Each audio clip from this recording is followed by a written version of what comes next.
বিশ্বকাপে একের পর এক অঘটন। কেপ ভার্দের বিপক্ষে স্পেন আর সৌদির কাছে ধরাশয়ী উরুগুয়ে।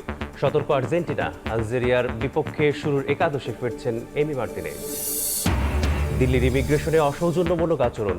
রাষ্ট্রীয় সফর বাতিল করে দেশে ফিরলেন প্রধানমন্ত্রীর উপদেষ্টা ডক্টর জাহেদ। ভারপ্রাপ্ত হাইকমিশনারকে তলব করে নিন্দা জানালো ঢাকা।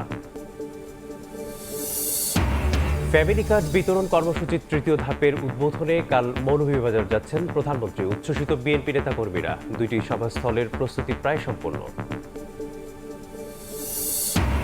5 বছরের জটে বেসরকারি শিক্ষকদের অবসর সুবিধা বোর্ড। 6 মাসের মধ্যে পরিশোধের আইন। সমস্যার প্রধান কারণ তহবিল সংকট। বিএনপির আমলে নেওয়া প্রকল্প স্থবির করে আওয়ামী সরকার। এবং অবশেষে থামছে যুদ্ধ। ইরানের সঙ্গে চুক্তি সইয়ের দাবি ট্রাম্পের। আনুষ্ঠানিকতা শুক্রবার। একই দিনে পুরোপুরি খুলবে হরমুজ। স্বাক্ষরের বিষয়ে স্পষ্ট না করলেও সমঝোতাকে বিজয় আখ্যা তেহরানে।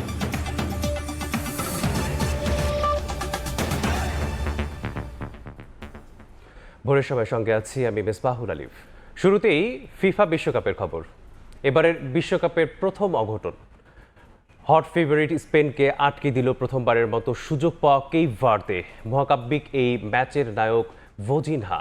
40 পেরোনো গোলরক্ষক যেন দেয়াল হয়ে দাঁড়ায় লা রোহাদের সামনে। পয়েন্ট খনয়ে প্রশ্নবিদ্ধ স্পেন কোচের কৌশল। 300 মিলিয়নের ইয়ামাল যখন বেঞ্চে বসা, তখন তার দলকে যিনি আটকে দিচ্ছেন তার গোটা ক্লাবের মূল্য 9 মিলিয়ন ইউরোরও কম। দামে কম হলেও বয়সে নন। বিশ্বকাপ অভিষেকের হিসেবে সেকেন্ড ওল্ডেস্ট আর আফ্রিকা মহাদেশের সবচেয়ে বেশি বয়সী। 40 পেরোনো ভোজিনহার অতিমানবীয় পারফরমেন্স ফুটবল বিশ্ব মনে রাখবে বহুদিন। 70 মিনিট পর্যন্ত লা রোহাদের আটকে রাখার পর দে লা ফুয়েন্তে বাধ্য হন ইয়ামালের দ্বারস্থ হতে। ভোজিনহার থেকে 21 বছর 45 দিনের ছোট। মিনিট দুয়েকের মধ্যে আক্রমণও সাজান এই বার্সা উইঙ্গার। তবে সেবারও বাধা কেপ ভার্দে গোলরক্ষক। ততক্ষণে 7 সেভ। চাপে পড়ে যায় গাভি পেদ্রি ইয়ামালদের নিয়ে গড়া স্পেনের ভয়ঙ্কর আক্রমণ ভাগ। ইতিহাস গড়ে বিশ্বকাপে আসা কেপ ভার্দের সামনে প্রথমবারের মতোই বাজিমাতের সুযোগ। ওই বাজিমারটাই হলো ডেভিড আর গলিয়াথের গল্পের মতো। তিনে থাকে স্পেনকে আটকে দিল 5.5 লাখ মানুষের একটা দ্বীপ। দেশটার ইতিহাসে এমন দিন আর আসেনি। এবারের বিশ্বকাপের প্রথম অঘটন। কেপ ভার্দে ফুটবলারদের উদযাপন ছিল ভোজিনহাকে ঘিরে। 20 বছর আগে পেশাদার ফুটবলে নাম লেখানো এই গোলরক্ষক এখন রীতিমতো তারকা। এদিন স্পেন 27 বার আক্রমণে উঠলেও একবারের জন্য গোল লাইন পার করতে পারল না। এমন ড্র শেষে বিধ্বস্ত লা রোহা। প্রশ্নবিদ্ধ লা ফুয়েন্তের পরিকল্পনা। প্রশ্নবিদ্ধ তাদের ফেভারিট তকমাও। গ্রুপ এইচ এখন মরণ ফাঁদ। উরুগুয়ে আর সৌদি আরবের বিপক্ষে পা হরকালেই দ্বিতীয় রাউন্ডে ওঠা কঠিন হয়ে যাবে স্পেনের জন্য। অন্যদিকে কেপ ভার্দের জন্য স্বপ্নটা আরও বড় হলো। অভিষেকেই মিলল পয়েন্ট। রাউন্ড অফ 32-তে তাদের জন্যও যে সম্ভাবনা রয়েছে আটলান্টায়, সে প্রমাণ রাখলই প্রথমবারের মতো বিশ্বকাপ খেলতে আসা এই দেশ। সাব্বির মিথুন, সময় সংবাদ। কেটে গেছে শঙ্কার মেঘ। আলজেরিয়ার বিপক্ষে আর্জেন্টিনার উদ্বোধনী ম্যাচেই মাঠে নামবেন এমিলিয়ানো মার্টিনেজ। ডান হাতের আঙুলের চোট সেরে উঠায় তাকে রেখেই একাদশে সাজাচ্ছেন লিওনেল স্ক্যালোনি। সংবাদ সম্মেলনে নিজেই বিষয়টি নিশ্চিত করেছেন তিনি। যুক্তরাষ্ট্রের কানসাস থেকে আরও জানাচ্ছেন এস এম ইকবাল। দাঁড়িয়ে আছে মার্কিন যুক্তরাষ্ট্রের কানসাস সিটি স্টেডিয়ামের সামনে। এখান থেকে আর্জেন্টিনা ফুটবল ভক্তদের জন্য জানাতে চাই সবচেয়ে সুসংবাদটি। আপনারা সবাই জানেন এমিলিয়ানো মার্টিনেজ প্রথম ম্যাচে আর্জেন্টিনার হয়ে মাঠে নামবে কিনা তা নিয়ে একটি শঙ্কা তৈরি হয়েছিল। অবশেষে সেই শঙ্কা দূর হয়ে গিয়েছে। এই স্টেডিয়ামের প্রেস সেন্টারে বসে আর্জেন্টাইন ভক্তদের সুসংবাদ শুনিয়েছেন কোচ লিওনেল স্ক্যালোনি। তিনি জানিয়েছেন এমি মার্টিনেজের ডান হাতের আঙ্গুলে যে চোট ছিল, যে ফ্র্যাকচার ছিল, সেটা থেকে তিনি এখন পুরোপুরি সুস্থ হয়ে উঠেছেন। অর্থাৎ আলজেরিয়ার বিপক্ষে আর্জেন্টিনার বিশ্বকাপ ওপেনিং ম্যাচে তাকে সেরা একাদশেই পাচ্ছেন আলবি সেলেস্তেরা। আপনারা নিশ্চয়ই ভুলে যাননি 2022 বিশ্বকাপ অর্থাৎ আর্জেন্টিনার 36 বছরের বিশ্বকাপের যে অপেক্ষার অবসান, বিশ্বকাপ জয়ের যে অপেক্ষার অবসান, সেই অপেক্ষার অবসান ঘটেছিল কাতারে। এবং সেই গল্পের বা সেই চিত্রনাট্যের মূল কেন্দ্রে যদি থেকে থাকেন লিওনেল মেসি, অবশ্যই লিওনেল মেসির পর কেউ যদি গুরুত্বপূর্ণ দাবি রাখেন যে আর্জেন্টিনার বিশ্বকাপ জয়ের অন্যতম কারিগর, সেই তিনি হচ্ছেন এমিলিয়ানো মার্টিনেজ। দুইটি ম্যাচে, প্রথমে নেদারল্যান্ডস ম্যাচে পেনাল্টি শুটআউট থেকে দলকে তিনি সেভ করেছিলেন। এরপর ফাইনাল ম্যাচ ম্যাচেও তিনি কিন্তু ফ্রান্সের দুটি পেনাল্টি শট থেকে আর্জেন্টিনাকে বিশ্বকাপ উপহার দিয়েছিলেন। তার চেয়েও তার দুর্দান্ত কৃতিত্ব ছিল একেবারে 11th আওয়ারে কোলোমোয়ানের একটি শট বা পা দিয়ে তিনি ঠেকিয়ে দিয়েছিলেন এবং আর্জেন্টিনার ম্যাচটিকে তিনি স্পট কিক অর্থাৎ পেনাল্টি শুটআউট পর্যন্ত নিয়ে গিয়েছিলেন। সুতরাং এমন একজন ফুটবলার বা এমন একজন গোলকিপারকে ছাড়া আর্জেন্টিনা যে তাদের বিশ্বকাপ মিশন শুরু করবে সেটা অপ্রত্যাশিত ছিল ফ্যানদের কাছে, কিন্তু সেই শঙ্কার কালো মেঘ খুঁজে গেছে। এমিলিয়ানো মার্তিনেজ শুরুর একাদশে থেকেই আলজেরিয়ার বিপক্ষে মাঠে নামছে এবং আর্জেন্টিনা টিম যেভাবে প্রস্তুতি নিয়েছে, সুতরাং বলা যায় গেলবার যে অঘটন ঘটেছিল আর্জেন্টিনার প্রথম ম্যাচে, এবার আর সেই ধরনের কোনো অঘটন ঘটবে না। মার্কিন যুক্তরাষ্ট্রের কানসাস সিটি থেকে এসএব ইকবাল, সময় সংবাদ। বিশ্বকাপ ফুটবলের আরও খবর থাকছে সংবাদের শেষে। দুবাইয়ে গ্রেপ্তারের সাবেক আইজিপি বেনজির আহমেদকে দেশে ফেরাতে বাংলাদেশকে 30 দিনের মধ্যে প্রত্যর্পণ আবেদন করার আহ্বান জানিয়েছেন সংযুক্ত আরব আমিরাত। কূটনৈতিক বিশ্লেষক বলছেন, রাজনৈতিক মামলা না থাকায় তাকে ফেরায় কঠিন হবে না। আর বিশ্লেষক বলছেন, বেনজিরকে ফেরত এনে বিচারের মুখোমুখি করা গেলে কমে আসবে দুর্নীতির প্রবণতা। বুলবুল রেজার প্রতিবেদনে থাকছে বিস্তারিত। যারা অবজ্ঞা করার দুঃসাহস দেখায় তারা আহম্মক। রাষ্ট্রের কাছে এই সমস্ত অপশক্তি, জনগণের কাছে এই সমস্ত অপশক্তি অতি তুচ্ছ। দুর্নীতি ও অনিয়মের বিরুদ্ধে হুঙ্কার দেয়া বেনজির আহমেদ নিজেই জড়িয়ে পড়েন সীমাহীন দুর্নীতিতে। 1 দশকেরও বেশি সময় ছিলেন পুলিশের গুরুত্বপূর্ণ 3টি পদে। ক্ষমতার অপব্যবহার, জমি দখল, আবার কখনো নারী কেলেঙ্কারি, নানা ঘটনায় বারবার ছিলেন আলোচনায়। একাধিক মামলার ফেরার হিসেবে কখনো দুবাই, কখনো লন্ডন সহ বিভিন্ন শহরে দীর্ঘদিন আত্মগোপনে ছিলেন সাবেক আইজিপি বেনজির আহমেদ। বাংলাদেশের আবেদনে ইন্টারপোলের ওয়েবসাইটে দীর্ঘদিন ছিলেন মোস্ট ওয়ান্টেডের তালিকায়, তবে শেষ রক্ষা হলো না তার। দুবাই বিমানবন্দর থেকে 12 জুন ইন্টারপোলের সহায়তায় তাকে গ্রেফতার করা হয়। তারপর থেকে আলোচনায় কিভাবে ফেরানো হবে পুলিশের এই আলোচিত ও নিন্দিত সাবেক আইজিকে। আবুধাবির national central bureau NCB Bangladesh পুলিশকে যে চিঠি পাঠিয়েছে সেখানে বলা আছে 30 দিনের মধ্যে কূটনৈতিক চ্যানেলের মাধ্যমে আনুষ্ঠানিক প্রত্যর্পণের আবেদন পাঠাতে হবে। কূটনৈতিক বিশ্লেষকরা বলছেন, বেনজির আহমেদের বিরুদ্ধে রেড নোটিশ জারি হওয়া এবং দুবাইয়ে তার গ্রেফতার 2টি বড় ধাপ পার হয়েছে। তাছাড়া বেনজিরের বিরুদ্ধে মামলা রাজনৈতিক প্রতিহিংসার নয়, এটি দুর্নীতি, অবৈধ সম্পদ, জালিয়াতি, মানি লন্ডারিং বা সংশ্লিষ্ট অপরাধের বিচারিক প্রক্রিয়া। এখন যে জায়গাটা আসবে এটা হবে দ্বিপাক্ষিক কূটনৈতিক ব্যবস্থা। বাংলাদেশ সরকারের দিক থেকে বাংলাদেশ সরকার সংযুক্ত আরব আমিরাত সরকারের কাছে অনুরোধ করবে বিচার কার্য সম্পন্ন করার জন্য তার উপস্থিতি এখানে প্রয়োজন। সেই অনুরোধের প্রেক্ষিতেই তারা হয়তো তাকে এখানে পাঠানোর ব্যবস্থা করতে পারে। সংযুক্ত আরব আমিরাত এবং আমাদের যে আইনি কাঠামো আছে, তো সেক্ষেত্রে এই ধরনের প্রতিবন্ধকতা নাই। মোটামুটি আমরা যেই ধরনের আইনি ব্যবস্থাপনা করি তারাও সেই রকমই করেন। কাজে সেই ক্ষেত্রে আমার মনে হয় খুব বেশি জটিলতা হওয়ার কথা নয়। অপরাধ বিশ্লেষকরা মনে করেন, বেনজির আহমেদের মতো দুর্নীতির রাঘব বোয়ালদের দেশে ফেরত এনে বিচার নিশ্চিত হলে কমবে অপরাধ প্রবণতা। আইন শৃঙ্খলা বাহিনী বা পুলিশের যে ক্ষমতা বা অন্যান্য পেশার যে ক্ষমতা রয়েছে, তার যে প্রক্রিয়াগত যে ক্ষমতা রয়েছে, সেই ক্ষমতাকে ব্যবহার করে যারা অন্যায় করছেন তাদের জন্য একটা সতর্কবার্তা, এবং অতীতে যারা অন্যায় করছেন তাদের জন্য ভয়ের কারণ যে তাকেও এই অবস্থার মুখোমুখি হতে পারে। বাংলাদেশের সঙ্গে 3টি দেশের বন্দি বিনিময় চুক্তি আছে। দেশগুলো হলো ভারত, থাইল্যান্ড ও দক্ষিণ আফ্রিকা। আরব আমিরাতের সঙ্গে এই ধরনের চুক্তি নেই। তবে বন্দি প্রত্যর্পণ চুক্তি না থাকলেও আরব আমিরাত থেকে অতীতে বিভিন্ন সময় আসামি বা বন্দি ফিরিয়ে আনার একাধিক নজির রয়েছে। বুলবুল রেজা, সময় সংবাদ, ঢাকা। দুবাইয়ে গ্রেপ্তার সাবেক আইজিপি বেনজির আহমেদকে দেশে ফিরিয়ে আনতে দুর্নীতির সব নথিপত্র গোছাচ্ছে দুদক। স্বরাষ্ট্র মন্ত্রণালয় হয়ে কূটনৈতিক চ্যানেলে এই নথিগুলো পাঠানো হবে বলে জানিয়েছে সংস্থাটি। পলাতক দুর্নীতিবাজদের বিদেশে থাকা সম্পদ পুনরুদ্ধার সম্ভব বলে মনে করছেন আইনজীবীরা। তাসলিম তৌহিদের প্রতিবেদন। রাজধানীর অভিজাত এলাকা গুলশানের 126 নম্বর রোডের এই ভবনের 2টি ফ্লোরে 4টি ফ্ল্যাটের মালিক ছিলেন সাবেক আইজিপি বেনজির আহমেদ। গত বছরের ডিসেম্বরে এই ফ্ল্যাটগুলো ক্রোপ করে আসবাবপত্রসমূহ রাষ্ট্রীয় কোষাগারে জমা দেয় দুদক। প্রতিটি ফ্লোরের সম্ভাব্য ভাড়া 2,30,000 টাকা ধরা হলেও এখনও তা ভাড়া দিতে পারেনি দুদক। একইভাবে আদাবারের 6টি, বাড্ডায় 2টি ফ্ল্যাটও রিসিভার নিয়োগ করতে পারেনি। তবে গোপালগঞ্জের সাভানা রিসোর্টটি স্থানীয় প্রশাসনের মাধ্যমে পরিচালিত হচ্ছে, যেখান থেকে নিয়মিত রাজস্ব জমা হচ্ছে রাষ্ট্রীয় কোষাগারে। দুদকের তথ্য মতে ৭৪ কোটি টাকার বেশি অবৈধ সম্পদ অর্জনের অভিযোগে 4টি মামলা সহ পাসপোর্ট জালিয়াতি ও মানি লন্ডারিং মিলিয়ে বেনজিরের বিরুদ্ধে মোট 6টি মামলা রয়েছে।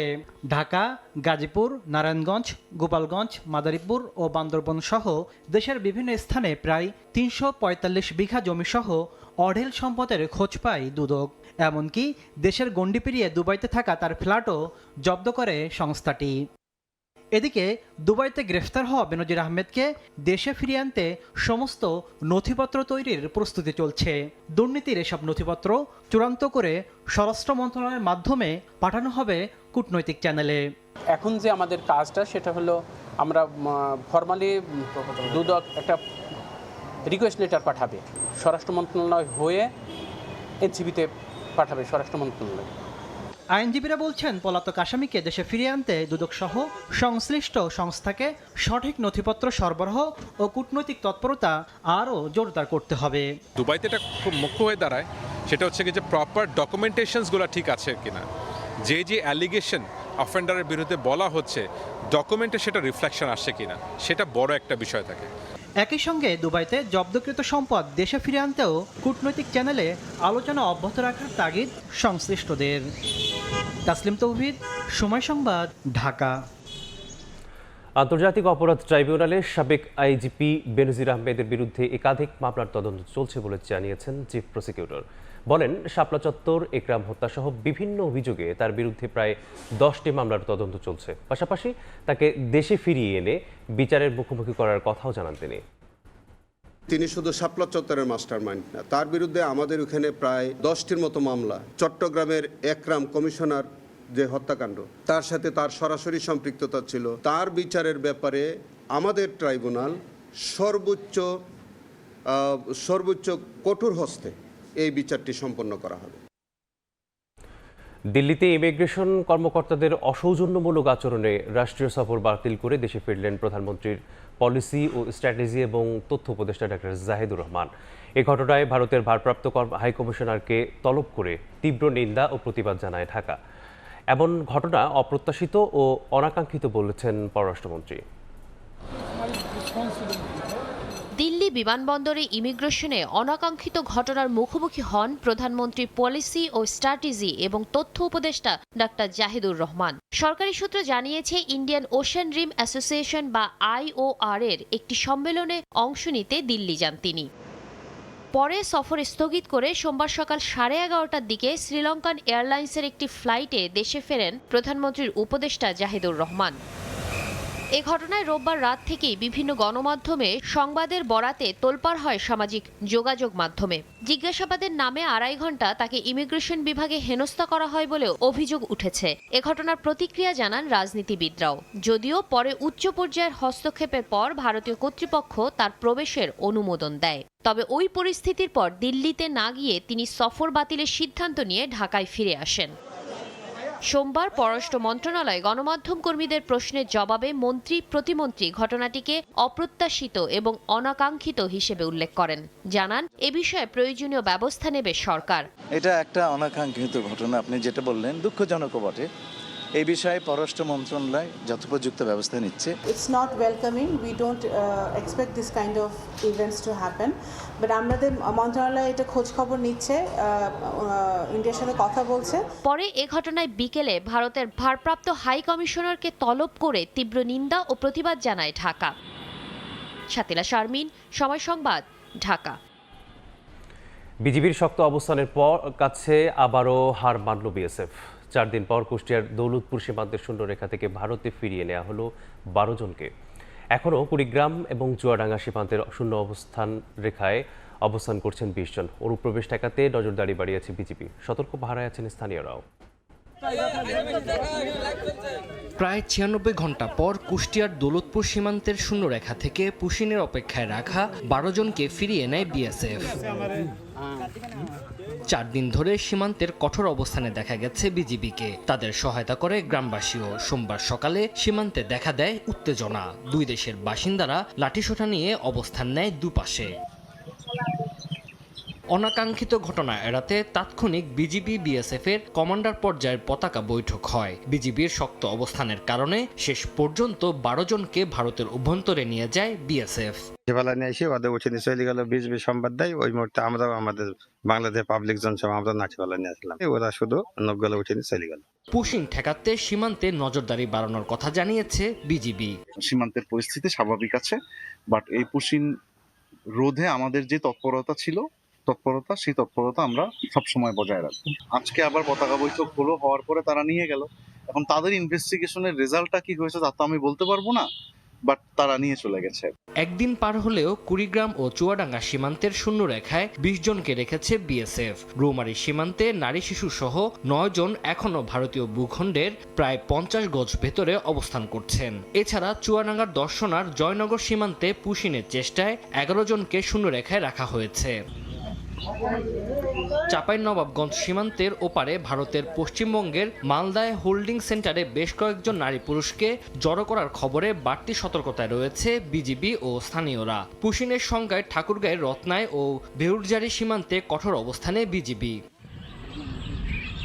ঝিনাইদহের মহেশপুর সীমান্তে পুশিং ঠেকাতে বিজিবির টহল ও গোয়েন্দা নজরদারি জোরদার করা হয়েছে।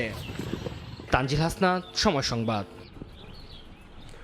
ভারত বাংলাদেশের অখণ্ডতার প্রতি শ্রদ্ধাশীল নয়, এমন দাবি করে দেশবাসীকে ভারতীয় আধিপত্যবাদের বিরুদ্ধে সজাগ থাকার আহ্বান জানিয়েছেন জামায়াতের সেক্রেটারি জেনারেল মিয়া গোলাম পরোয়ার। সীমান্তে পুশিনের চেষ্টা ও হত্যার প্রতিবাদে সোমবার বিকেলে রাজধানীর শাহবাগে আয়োজিত 11 দলীয় ঐক্যের বিক্ষোভ সমাবেশে তিনি কথা বলেন। ভারতের সঙ্গে ন্যায্য ও সমতার ভিত্তিতে সম্পর্কের প্রত্যাশার কথা জানান গোলাম পরোয়ার।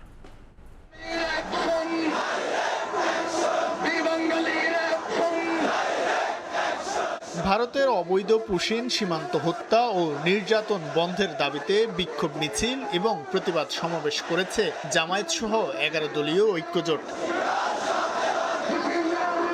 সোমবার বিকেলে রাজধানীর শাহবাগ মোড় থেকে মিছিলটি শুরু হয়। ভারতীয় আধিপত্যবাদের বিরুদ্ধে স্লোগান দিতে দিতে মৎস্য ভবন হয়ে পল্টন গিয়ে শেষ হয়।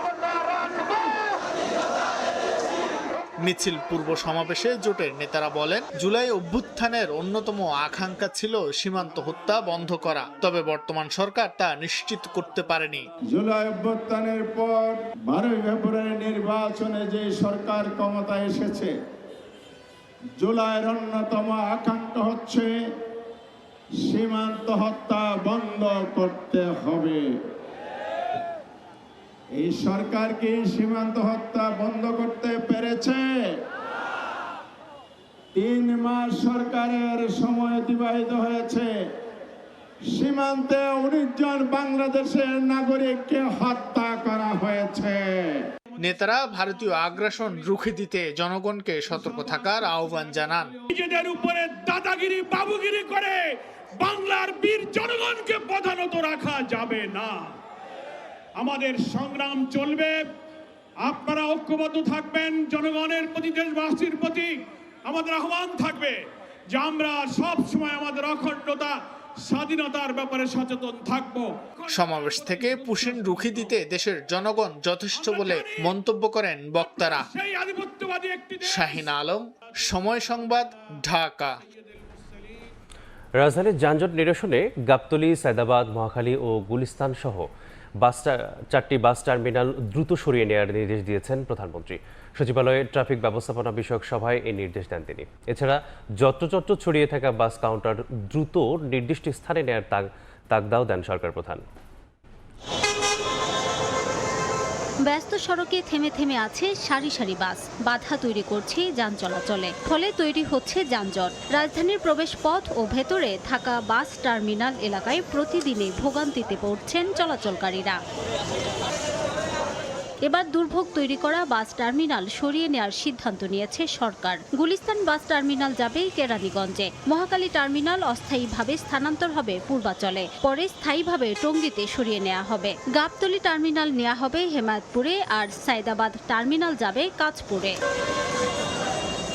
সোমবার সচিবালয়ের যানজট নিরসন ও ট্রাফিক ব্যবস্থাপনা আধুনিকায়ন বিষয়ক তৃতীয় সভায় 4টি টার্মিনাল দ্রুত স্থানান্তরের নির্দেশ দেন প্রধানমন্ত্রী। পরে ব্রিফিংয়ে এই তথ্য জানান ঢাকা সিটির 2 প্রশাসক। পরিবহন মালিক শ্রমিকরা একটা সময় নিয়েছিল আগামী 15 তারিখ পর্যন্ত, জুলাই।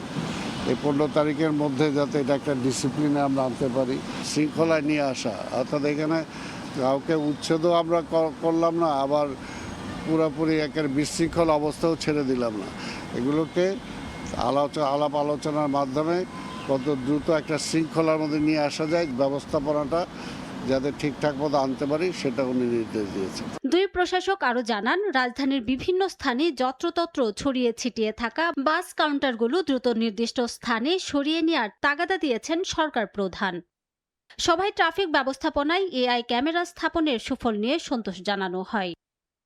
রিমু সিদ্দিক, সময় সংবাদ, ঢাকা। গণমাধ্যমকে সত্য ও বস্তুনিষ্ঠ সাংবাদিকতার পথে এগিয়ে নেওয়ার আহ্বান জানিয়েছেন প্রধানমন্ত্রী তারেক রহমান। সরকারের তোষামোদ নয়, জনগণের সামনে সত্য তুলে ধরার তাগিদ দিয়েছেন তিনি। সচিবালয়ে টেলিভিশন চ্যানেলগুলোর বার্তা প্রধানদের সঙ্গে বৈঠকে এ কথা বলেন সরকার প্রধান। বৈঠকে টেলিভিশন শিল্পের সংকট, সাংবাদিকদের পেশাগত চ্যালেঞ্জ, চাকরি নিরাপত্তা এবং গণমাধ্যমের স্বাধীনতা নিয়ে আলোচনা হয়। এ সময় টেলিভিশনকে একটি পূর্ণাঙ্গ শিল্প খাত হিসেবে গড়ে তোলার দাবি জানান সাংবাদিকরা। দেশের ইতিবাচক পরিবর্তন আনতে গণমাধ্যমের সহযোগিতাও কামনা করেন প্রধানমন্ত্রী। পরে ব্রিফিংয়ে প্রধানমন্ত্রীর প্রেস সচিব জানান, দেশ গঠনে গণমাধ্যমকে গুরুত্বপূর্ণ ভূমিকা রাখতে হবে। এ লক্ষ্যেই স্বাধীন গণমাধ্যম কমিশন গঠনের উদ্যোগ নেওয়া হয়েছে। আগামী 18 জুন এ বিষয়ে অংশীজনদের নিয়ে সংলাপ অনুষ্ঠিত হবে।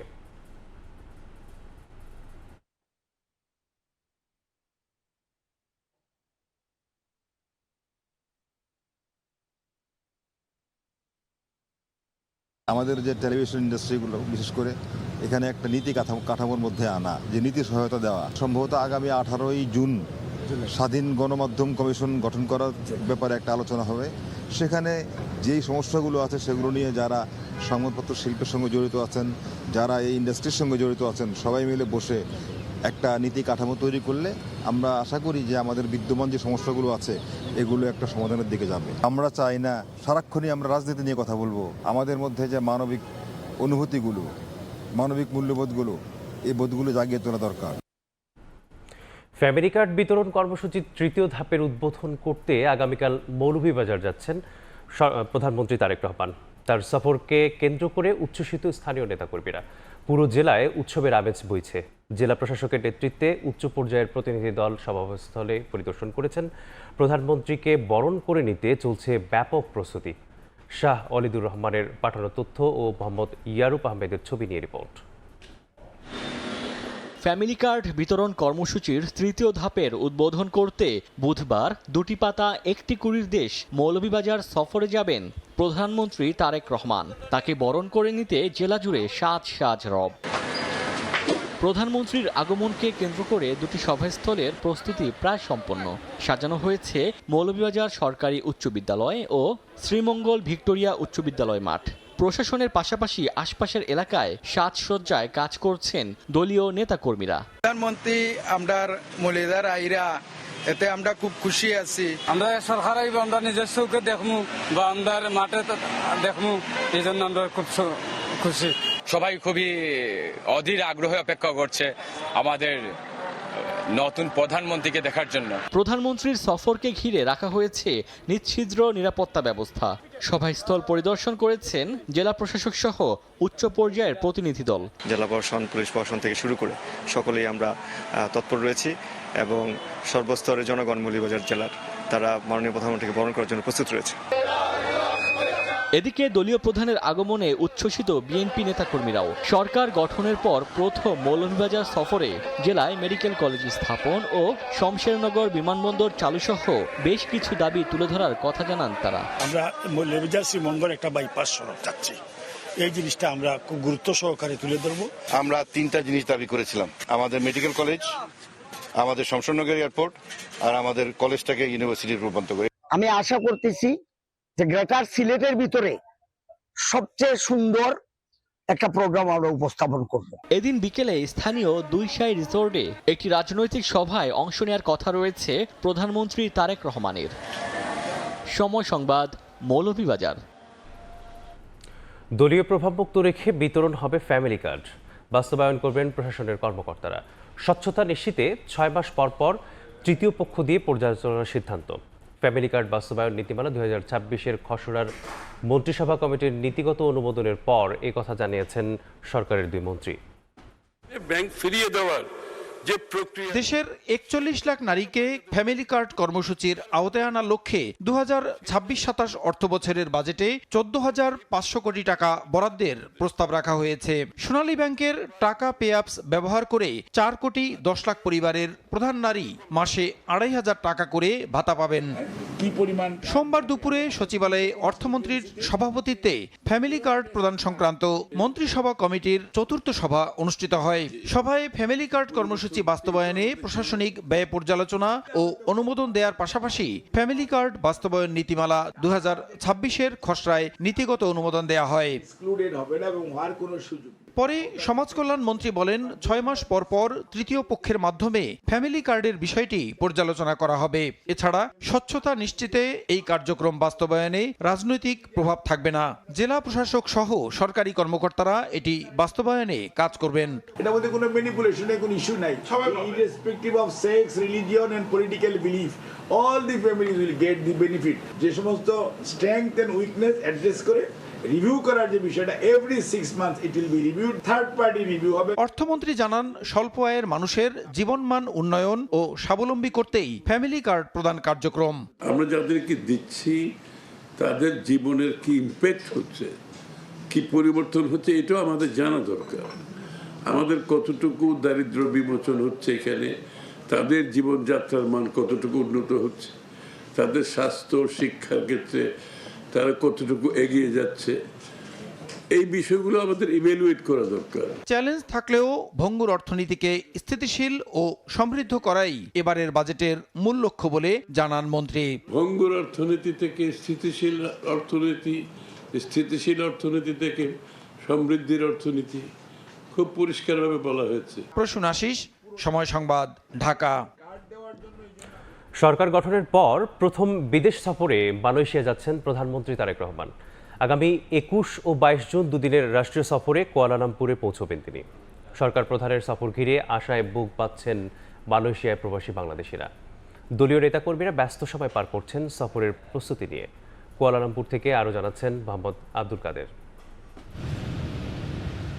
ত্রয়োদশ জাতীয় সংসদ নির্বাচনে জয়ী হয়ে সরকার গঠনের পর প্রথম বিদেশ সফরে প্রধানমন্ত্রী তারেক রহমানের গন্তব্য মালয়েশিয়া। আগামী 21 জুন 2 দিনের সফরে কুয়ালালামপুরে পা রাখবেন তিনি। সরকার প্রধানের রাষ্ট্রীয় এই সফর ঘিরে মালয়েশিয়ায় প্রবাসী বাংলাদেশিদের মাঝে বইছে আনন্দের জোয়ার।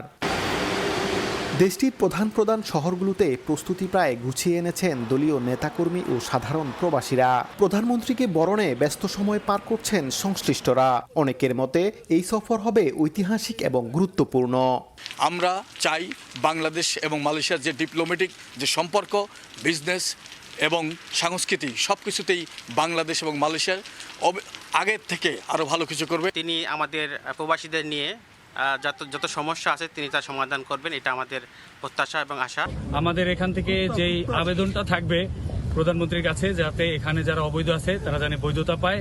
রাজনৈতিক দৃষ্টিকোণ ছাড়াও শ্রমবাজার সম্প্রসারণ এবং প্রবাসীদের স্বার্থ সংশ্লিষ্ট নানা বিষয়ে প্রধানমন্ত্রীর সফর কার্যকর ভূমিকা রাখবে।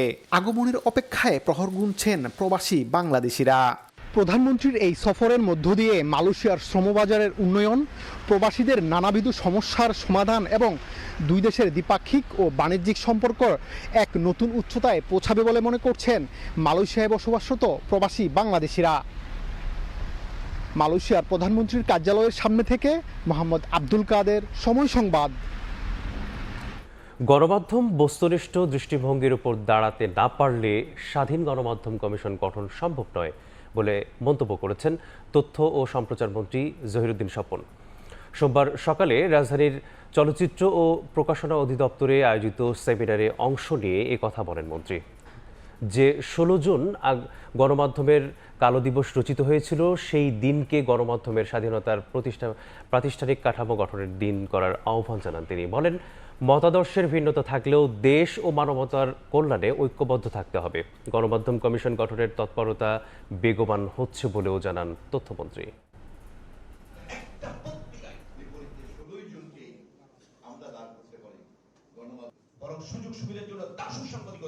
সংস্কৃতি এবং তাকে কাঠামোবদ্ধ করার যে কাজ তা কখনোই আমরা প্রাতিষ্ঠানিক করতে পারিনি। কাঠামোবদ্ধ না করা পর্যন্ত আমরা গণতন্ত্র চর্চা করতে পারবো না।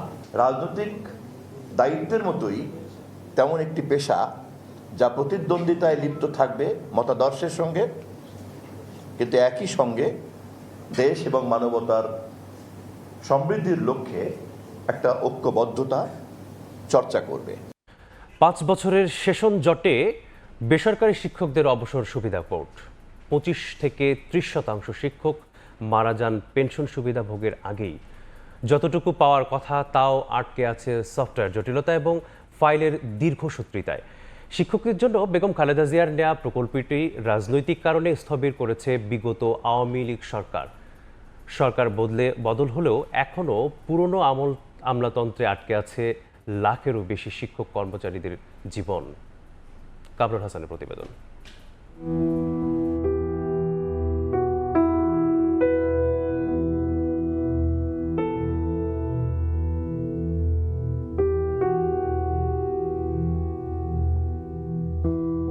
অবসরে যাওয়া বাবা এখন প্যারালাইজড। চট্টগ্রামে হাসপাতালের চিকিৎসা ব্যয় মেটাতে হিমশিম খাচ্ছে পরিবার। পেনশনের ভাতার জন্য মেয়ে ঘুরছে অবসর ও কল্যাণ ট্রাস্টের দপ্তরে দপ্তরে। গাইবান্ধার এক স্কুলের নৈশ প্রহরী শফিউল আলমের সংগ্রামটাও দীর্ঘদিনের। অবসরের টাকাটার জন্য ঘোরাঘুরি করতেছি, ঘুরে করতে আমার দিন যাচ্ছে। আমি বোধহয় বাসি নেটে ওটা শেষ বছর খায়াও যেতে পারবো না, আমার মেয়ের সংসারীটাও বোধহয় টিকিয়ে রাখতে পারবো না। 6 মাস ধরে উনি প্যারালাইজ রোগী, হাত পা চারোটা অবশ। শিক্ষকরা ওদের দুর্যোগ মুহূর্তে যদি ওদের প্রাপ্ত টাকাটা না পায়, তাহলে আমাদের দেশের জাতীয়ত্ব লজ্জা হওয়া দরকার। আমার আব্বু অনেকবার যোগাযোগ করছে, আমি 6-7 বার আসছি। আর আবুল কাশেমের বাবা পেনশনের অপেক্ষায় থেকে পাড়ি জমিয়েছেন 2020 সালে। 6 বছর পরও বাবার পেনশনের অর্থ তুলতে ঘুরছেন দাঁড়ে দাঁড়ে। তারিখ আসে তারিখ যায়, কিন্তু আসে না কোনো সুখবর। 6 বছর হয়েছে, আজকে 2026, এখন পর্যন্ত আমি অফিসে আসতেছি যাইতেছি, মানে তারা যে সঙ্গে যা কাগজ বলে আমি তাই দিতেছি। মারা গেছে 2020-এ। টাকার জন্য বারবার আসতেছে আর বলতেছে এই যাবে, কিন্তু আজকে বললো যে সফটওয়্যারের সমস্যা, কবে সফটওয়্যার ভালো হবে এটা জানি না। 6 মাসের মধ্যে শিক্ষকদের অবসর ভাতা পরিশোধের আইন থাকলেও তা যেন এখনো ফাইলবন্দি। অবসরের ফাইল জমে 5 বছরের সেশন জটে এখন বেসরকারি শিক্ষকদের অবসর সুবিধা বোর্ড। প্রতিষ্ঠানটি বলছে এখন যাচাই বাছাই চলছে 2022 সালের জানুয়ারি-ফেব্রুয়ারি মাসের আবেদনগুলো। গেটওয়ের জটিলতার কারণে আমরা প্রায় এই 1 বছর ধরেই দিতে পারছিলাম না। সফটওয়্যার টু সফটওয়্যার কাজ হবে, ওরা সফটওয়্যার ছাড়া আইবাস আমাদের সাথে কাজ করবে না। ফেব্রুয়ারিতে এসে 251 জন ছিল, এখানে এসে জীবিত ছিল 209 জন, মৃত ছিল 42 জন। প্রায় 4 ভাগের 1 ভাগই মারা যায়, কোনো ক্ষেত্রে 30%, 35%। এত জটের কারণ খুঁজতে মাঠে নামে সময় সংবাদ। বিভিন্ন দফতরের তথ্য বিশ্লেষণে জানা গেছে সমস্যার প্রধান কারণ আইবাস সফটওয়্যার জটিলতা। এছাড়াও স্থায়ী কর্মকর্তার সাথে প্রেষণে আসা শিক্ষা ক্যাডারদের দূরত্ব এবং ঊর্ধ্বতন প্রশাসন ও রাজনৈতিক নিয়োগপ্রাপ্তদের সর্বোচ্চ পদে নিয়োগ ঘিরে অসন্তোষের কারণে কখনো গতিশীল হয়নি বেসরকারি শিক্ষকদের অবসর সুবিধা বোর্ড। ভোগান্তির কথা স্বীকার করে বেসরকারি শিক্ষা প্রতিষ্ঠান শিক্ষক ও কর্মচারী অবসর সুবিধা বোর্ডের সদস্য সচিব জানান, বিষয়টি নিয়ে গুরুত্বের সাথে কাজ করছে শিক্ষা মন্ত্রণালয়। ঢাকা সবকিছু বুঝে, অফিস থেকে বুঝে সচল করার জন্য মাননীয় মন্ত্রী মহোদয়, সচিব মহোদয় এবং আমাদের প্রধানমন্ত্রীর যে আন্তরিকতা ব্যবসায়িক কল্যাণের জন্য এই বিষয়গুলোর জন্য কাজ করছেন। এই যে সফটওয়্যারটা ঠিক করার জন্য মানে সমস্ত করতে হয়েছে। জানা যায়, বেসরকারি শিক্ষকদের অবসর সুবিধা দেওয়ার প্রকল্পটি চালু করেছিলেন প্রয়াত প্রধানমন্ত্রী বেগম খালেদা জিয়া, কিন্তু রাজনৈতিক কারণে আওয়ামী লীগ সরকারের আমলে নজর দেয়া হয়নি এদিকে। এবার সেই সংকট সমাধানে আসন্ন বাজেটে দেয়া হতে পারে 2000 কোটি টাকার বরাদ্দ। যে শিক্ষকরা যৌবনের সবটুকু শ্রম ঢেলে দিয়ে গড়ে তোলেন একটি শিক্ষিত জাতি, সেই শিক্ষকরাই আজ অবসরে এসে অনাদর আর অবহেলায় দিন কাটাচ্ছেন। আর তাই তো জীবনের শেষ দ্বারপ্রান্তে এসে দাঁড়িয়ে নিজের অবসরের প্রাপ্য সবটুকু অর্থ বুঝে পেতে চান কোনো প্রকার দীর্ঘসূত্রতা ছাড়াই। এখন দেখার প্রশ্ন, সরকারের সংশ্লিষ্ট মহল সেদিকে নজর দেয় কিনা। কামরুল হাসান, সময় সংবাদ, ঢাকা। পরিবেশের পাশাপাশি জনস্বাস্থ্যের জন্য এখন বড় হুমকি হয়ে দাঁড়িয়েছে সীসা দূষণ। গবেষণা বলছে সীসা দূষণে দেশে বাড়ছে অটিজম ও বুদ্ধি প্রতিবন্ধী শিশু। প্রজনন সক্ষমতার উপরও বেড়েছে নেতিবাচক প্রভাব। বাড়ছে বন্ধ্যাত্ব, জন্মগত ত্রুটি এবং মৃত সন্তান প্রসবের ঝুঁকিও। বড়দের ক্ষেত্রেও দেখা দিয়েছে দীর্ঘমেয়াদী হৃদরোগ, কিডনি জটিলতা এবং ক্যান্সারের মতো জটিল রোগ। সীসা দূষণ নিয়ে আবু সাইদ নিশানের ধারাবাহিক প্রতিবেদনের শেষ পর্ব আজ। ক্যামেরায় ছিলেন অনুপ দত্ত। নার্ভাস সিস্টেমটাকেই ব্রেকডাউন করে দেয়। প্রিমেচিউর বার্থ হওয়ার সম্ভাবনা থাকে। 25 থেকে 30 বছর পর্যন্ত আপনার থেকে যায়। নীরবে শরীরে ঢুকছে বিষ, খেলনা, রং, প্রসাধনী, মশলা, ব্যাটারি পুনর্ব্যবহার কিংবা দূষিত পরিবেশ, সবখানেই মিলছে সীসার উপস্থিতি। মাছ, মাংস, শাকসবজি থেকে শুরু করে নানা ভোগ্যপণ্যের মাধ্যমে প্রতিনিয়ত মানুষের শরীরে প্রবেশ করছে এই বিষাক্ত ধাতু। কমছে শিশুর মেধা, ক্ষতিগ্রস্ত হচ্ছে মস্তিষ্ক, কিডনি ও স্নায়ুতন্ত্র। অথচ বেশিরভাগ মানুষই জানেন না দূষিত মাটি, পানি, বায়ুর মাধ্যমে শরীরে প্রবেশ করছে ভয়ঙ্কর ভারী ধাতু সীসা। শিল্পবর্জ্য, দূষিত সেচের পানি, রাসায়নিক সার ও কীটনাশকের অনিয়ন্ত্রিত ব্যবহার সীসা দূষণের অন্যতম কারণ। এসব দূষণ কৃষি জমিতে জমা হয়ে খাদ্যচক্রের মাধ্যমে ফিরে আসছে মানুষের শরীরে। বিশেষজ্ঞদের মতে শিশুর শরীরে সামান্য পরিমাণ সীসাও মস্তিষ্কের বিকাশে স্থায়ী ক্ষতি করতে পারে।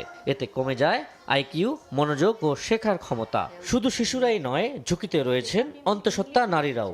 নারী গর্ভাবস্থার আগে বা গর্ভাবস্থার সময় যদি লেড এক্সপোজারের সম্মুখীন হয়, তার মিসক্যারেজ হওয়া বা স্টিল বার্থ, প্রিমেচিউর বার্থ হওয়ার সম্ভাবনা থাকে। সে জন্ম নেওয়ার পর নানান ধরনের আসলে ত্রুটি নিয়ে সে জন্ম হয়। 0 to 6 years old যারা, তাদের ব্রেন ডেভেলপমেন্টের ক্ষেত্রে সম্পূর্ণভাবে প্রতিবন্ধকতা সৃষ্টি করে, অর্থাৎ নার্ভাস সিস্টেমটাকেই ব্রেকডাউন করে দেয়। একটা শিশুর আসার ক্ষেত্রেও যেমন বাধা সৃষ্টি করছে এই সীসা এক্সপোজার, এবং আসার পরে সেই শিশুটাও যে একটা সুস্থ শিশু হয়ে জন্মাবে তারও কোনো নিশ্চয়তা দেওয়া যাচ্ছে না। এটারও কারণ কিন্তু সীসা। বিশেষজ্ঞরা বলছেন রক্তে সীসা কয়েক সপ্তাহ থাকলেও হাড় ও দাঁতে জমা থাকতে পারে কয়েক দশক পর্যন্ত। দীর্ঘমেয়াদে এটি হৃদরোগ, স্ট্রোক, কিডনি জটিলতা, ক্যান্সার এবং কর্মক্ষমতা হ্রাসের ঝুঁকি বাড়ায়। বড়দের ক্ষেত্রে যেটা হয় যে আপনার কার্ডিওভাস্কুলার ডিজিজ বলি, যেমন হাইপারটেনশন বা অন্যান্য যেসব হার্ট ডিজিজ আছে সেগুলো হতে পারে। শরীরের যে বোন আছে এবং দাঁত, এই দুইটা জায়গায় হচ্ছে যে এটা ডিপোজিট হয়, এবং ডিপোজিট যদি এখানে একবার হয়ে যায় এটা 25 থেকে 30 বছর পর্যন্ত আপনার থেকে যায়। এই জায়গা থেকে বের হয়ে আসা খুব মুশকিল যখন আপনার ওই জায়গাটাতে চলে যায়। সীসা দূষণ রোধে সকল স্টেক হোল্ডারদের সমন্বয়ে কঠোর পদক্ষেপ নিতে চায় পরিবেশ অধিদপ্তর। পিএসটিআই, পরিবেশ অধিদপ্তর, ভোক্তা অধিকার অধিদপ্তর, নিরাপদ খাদ্য কর্তৃপক্ষ সবাই মিলে আমরা চেষ্টা করছি যে যেসব জায়গা থেকে লেড উৎপন্ন হয়, লেড ব্যবহার করে সেটাকে বন্ধ করা। সীসা দূষণ মোকাবেলায় জনসচেতনতা বৃদ্ধি এবং ঝুঁকিপূর্ণ জনগোষ্ঠীর রক্ত পরীক্ষা বাড়ানোরও পরামর্শ বিশেষজ্ঞদের। সীসা দূষণ শুধু পরিবেশগত সমস্যা নয়, এটি জনস্বাস্থ্য এবং ভবিষ্যৎ প্রজন্মের জন্য বড় হুমকি। এখনই কার্যকর পদক্ষেপ না নিলে নীরবে বিষের মূল্য দিতে হবে পুরো জাতিকেই। ক্ষতিগ্রস্ত হবে ভবিষ্যৎ প্রজন্মের মেধা, স্বাস্থ্য এবং দেশের অর্থনীতি। আবু সাইদ নিশান, সময় সংবাদ, ঢাকা। অর্থনীতির পুনরুদ্ধারের নানা সময়ে প্রণোদনা দেয়া হলেও কতটা কার্যকরী তা নিয়ে কোনো গবেষণা নেই।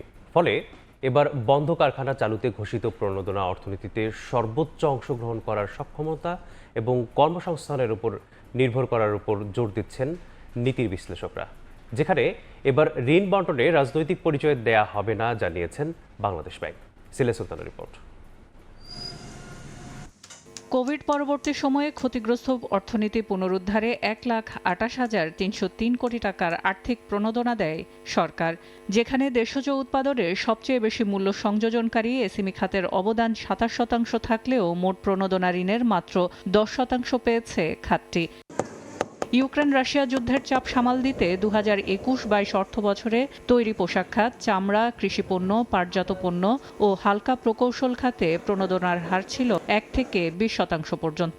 পরবর্তী 2 অর্থবছরে 43টি রপ্তানি খাতে প্রণোদনায় নগদ সহায়তা দেয়া হয় একই হারে। 2024-25 অর্থবছরে এলডিসি উত্তরণের অংশ হিসেবে বেশ কিছু খাতে কমানো হয় প্রণোদনা। 2024-25 অর্থবছরে আবারও 43টি খাতে প্রণোদনা অব্যাহত রেখে কমে আসে প্রণোদনার হার। এবারও অর্থনৈতিক পুনরুদ্ধারে 41,000 কোটি টাকার ঋণ তহবিল ঘোষণা করেছে কেন্দ্রীয় ব্যাংক। সঠিক সুশৃঙ্খল অবস্থায় জবাবদিহিতার মাধ্যমে তারা যে স্কিম নিয়ে সামাজিক নিরাপত্তা হোক, এটা তার ইন্ডাস্ট্রিয়াল ফেভার হোক বা ব্যাংকিং খাতে একটা ব্যবস্থাপনার মধ্যে ব্যবসায়ীর সহায়তা হোক, যাই হোক, এটা যাতে আসলে মিনিংফুল কিছু একটা হয় যেটা অর্থনীতিতে সত্যিকার ইম্প্যাক্ট ফেলতে পারে। এছাড়া 19,000 কোটি টাকা থাকছে বাংলাদেশ ব্যাংকের সহায়তার প্যাকেজে। তবে এবার উদ্যোগ কার্যকরী করতে প্রণোদনার ঋণ বন্টন রাজনৈতিক বিবেচনায় হবে না বলে জানায় বাংলাদেশ ব্যাংক।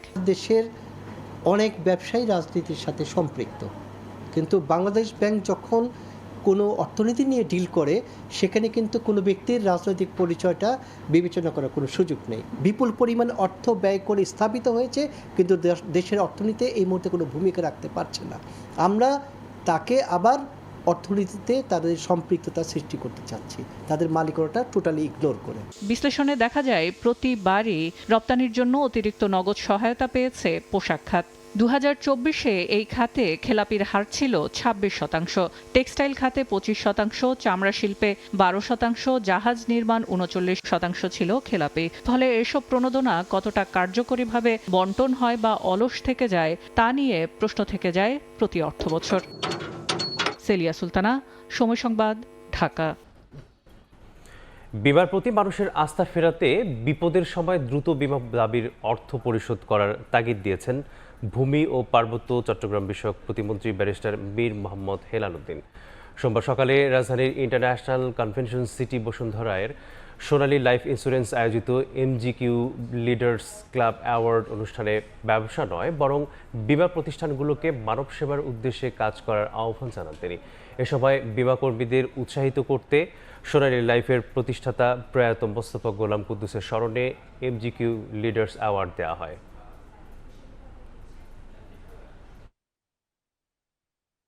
এই টোটাল সেক্টরটাকে ওনারা ডেভেলপ করতে সাহায্য করবেন, যাতে মানুষ যে কারণে ইন্স্যুরেন্সগুলো করে, যেই কারণে পরিবারের বিপদের সময় যেন তারা সেই সহায়তাটা পেতে পারে, এই ব্যাপারে যেন সবাই আরও সিম্প্যাথেটিক ওয়েতে এবং মোর ডিলিজেন্টলি ওনারা চেষ্টা করে যাতে এই ফ্যাসিলিটিটা, এই সেবাটা তারা দিতে পারে।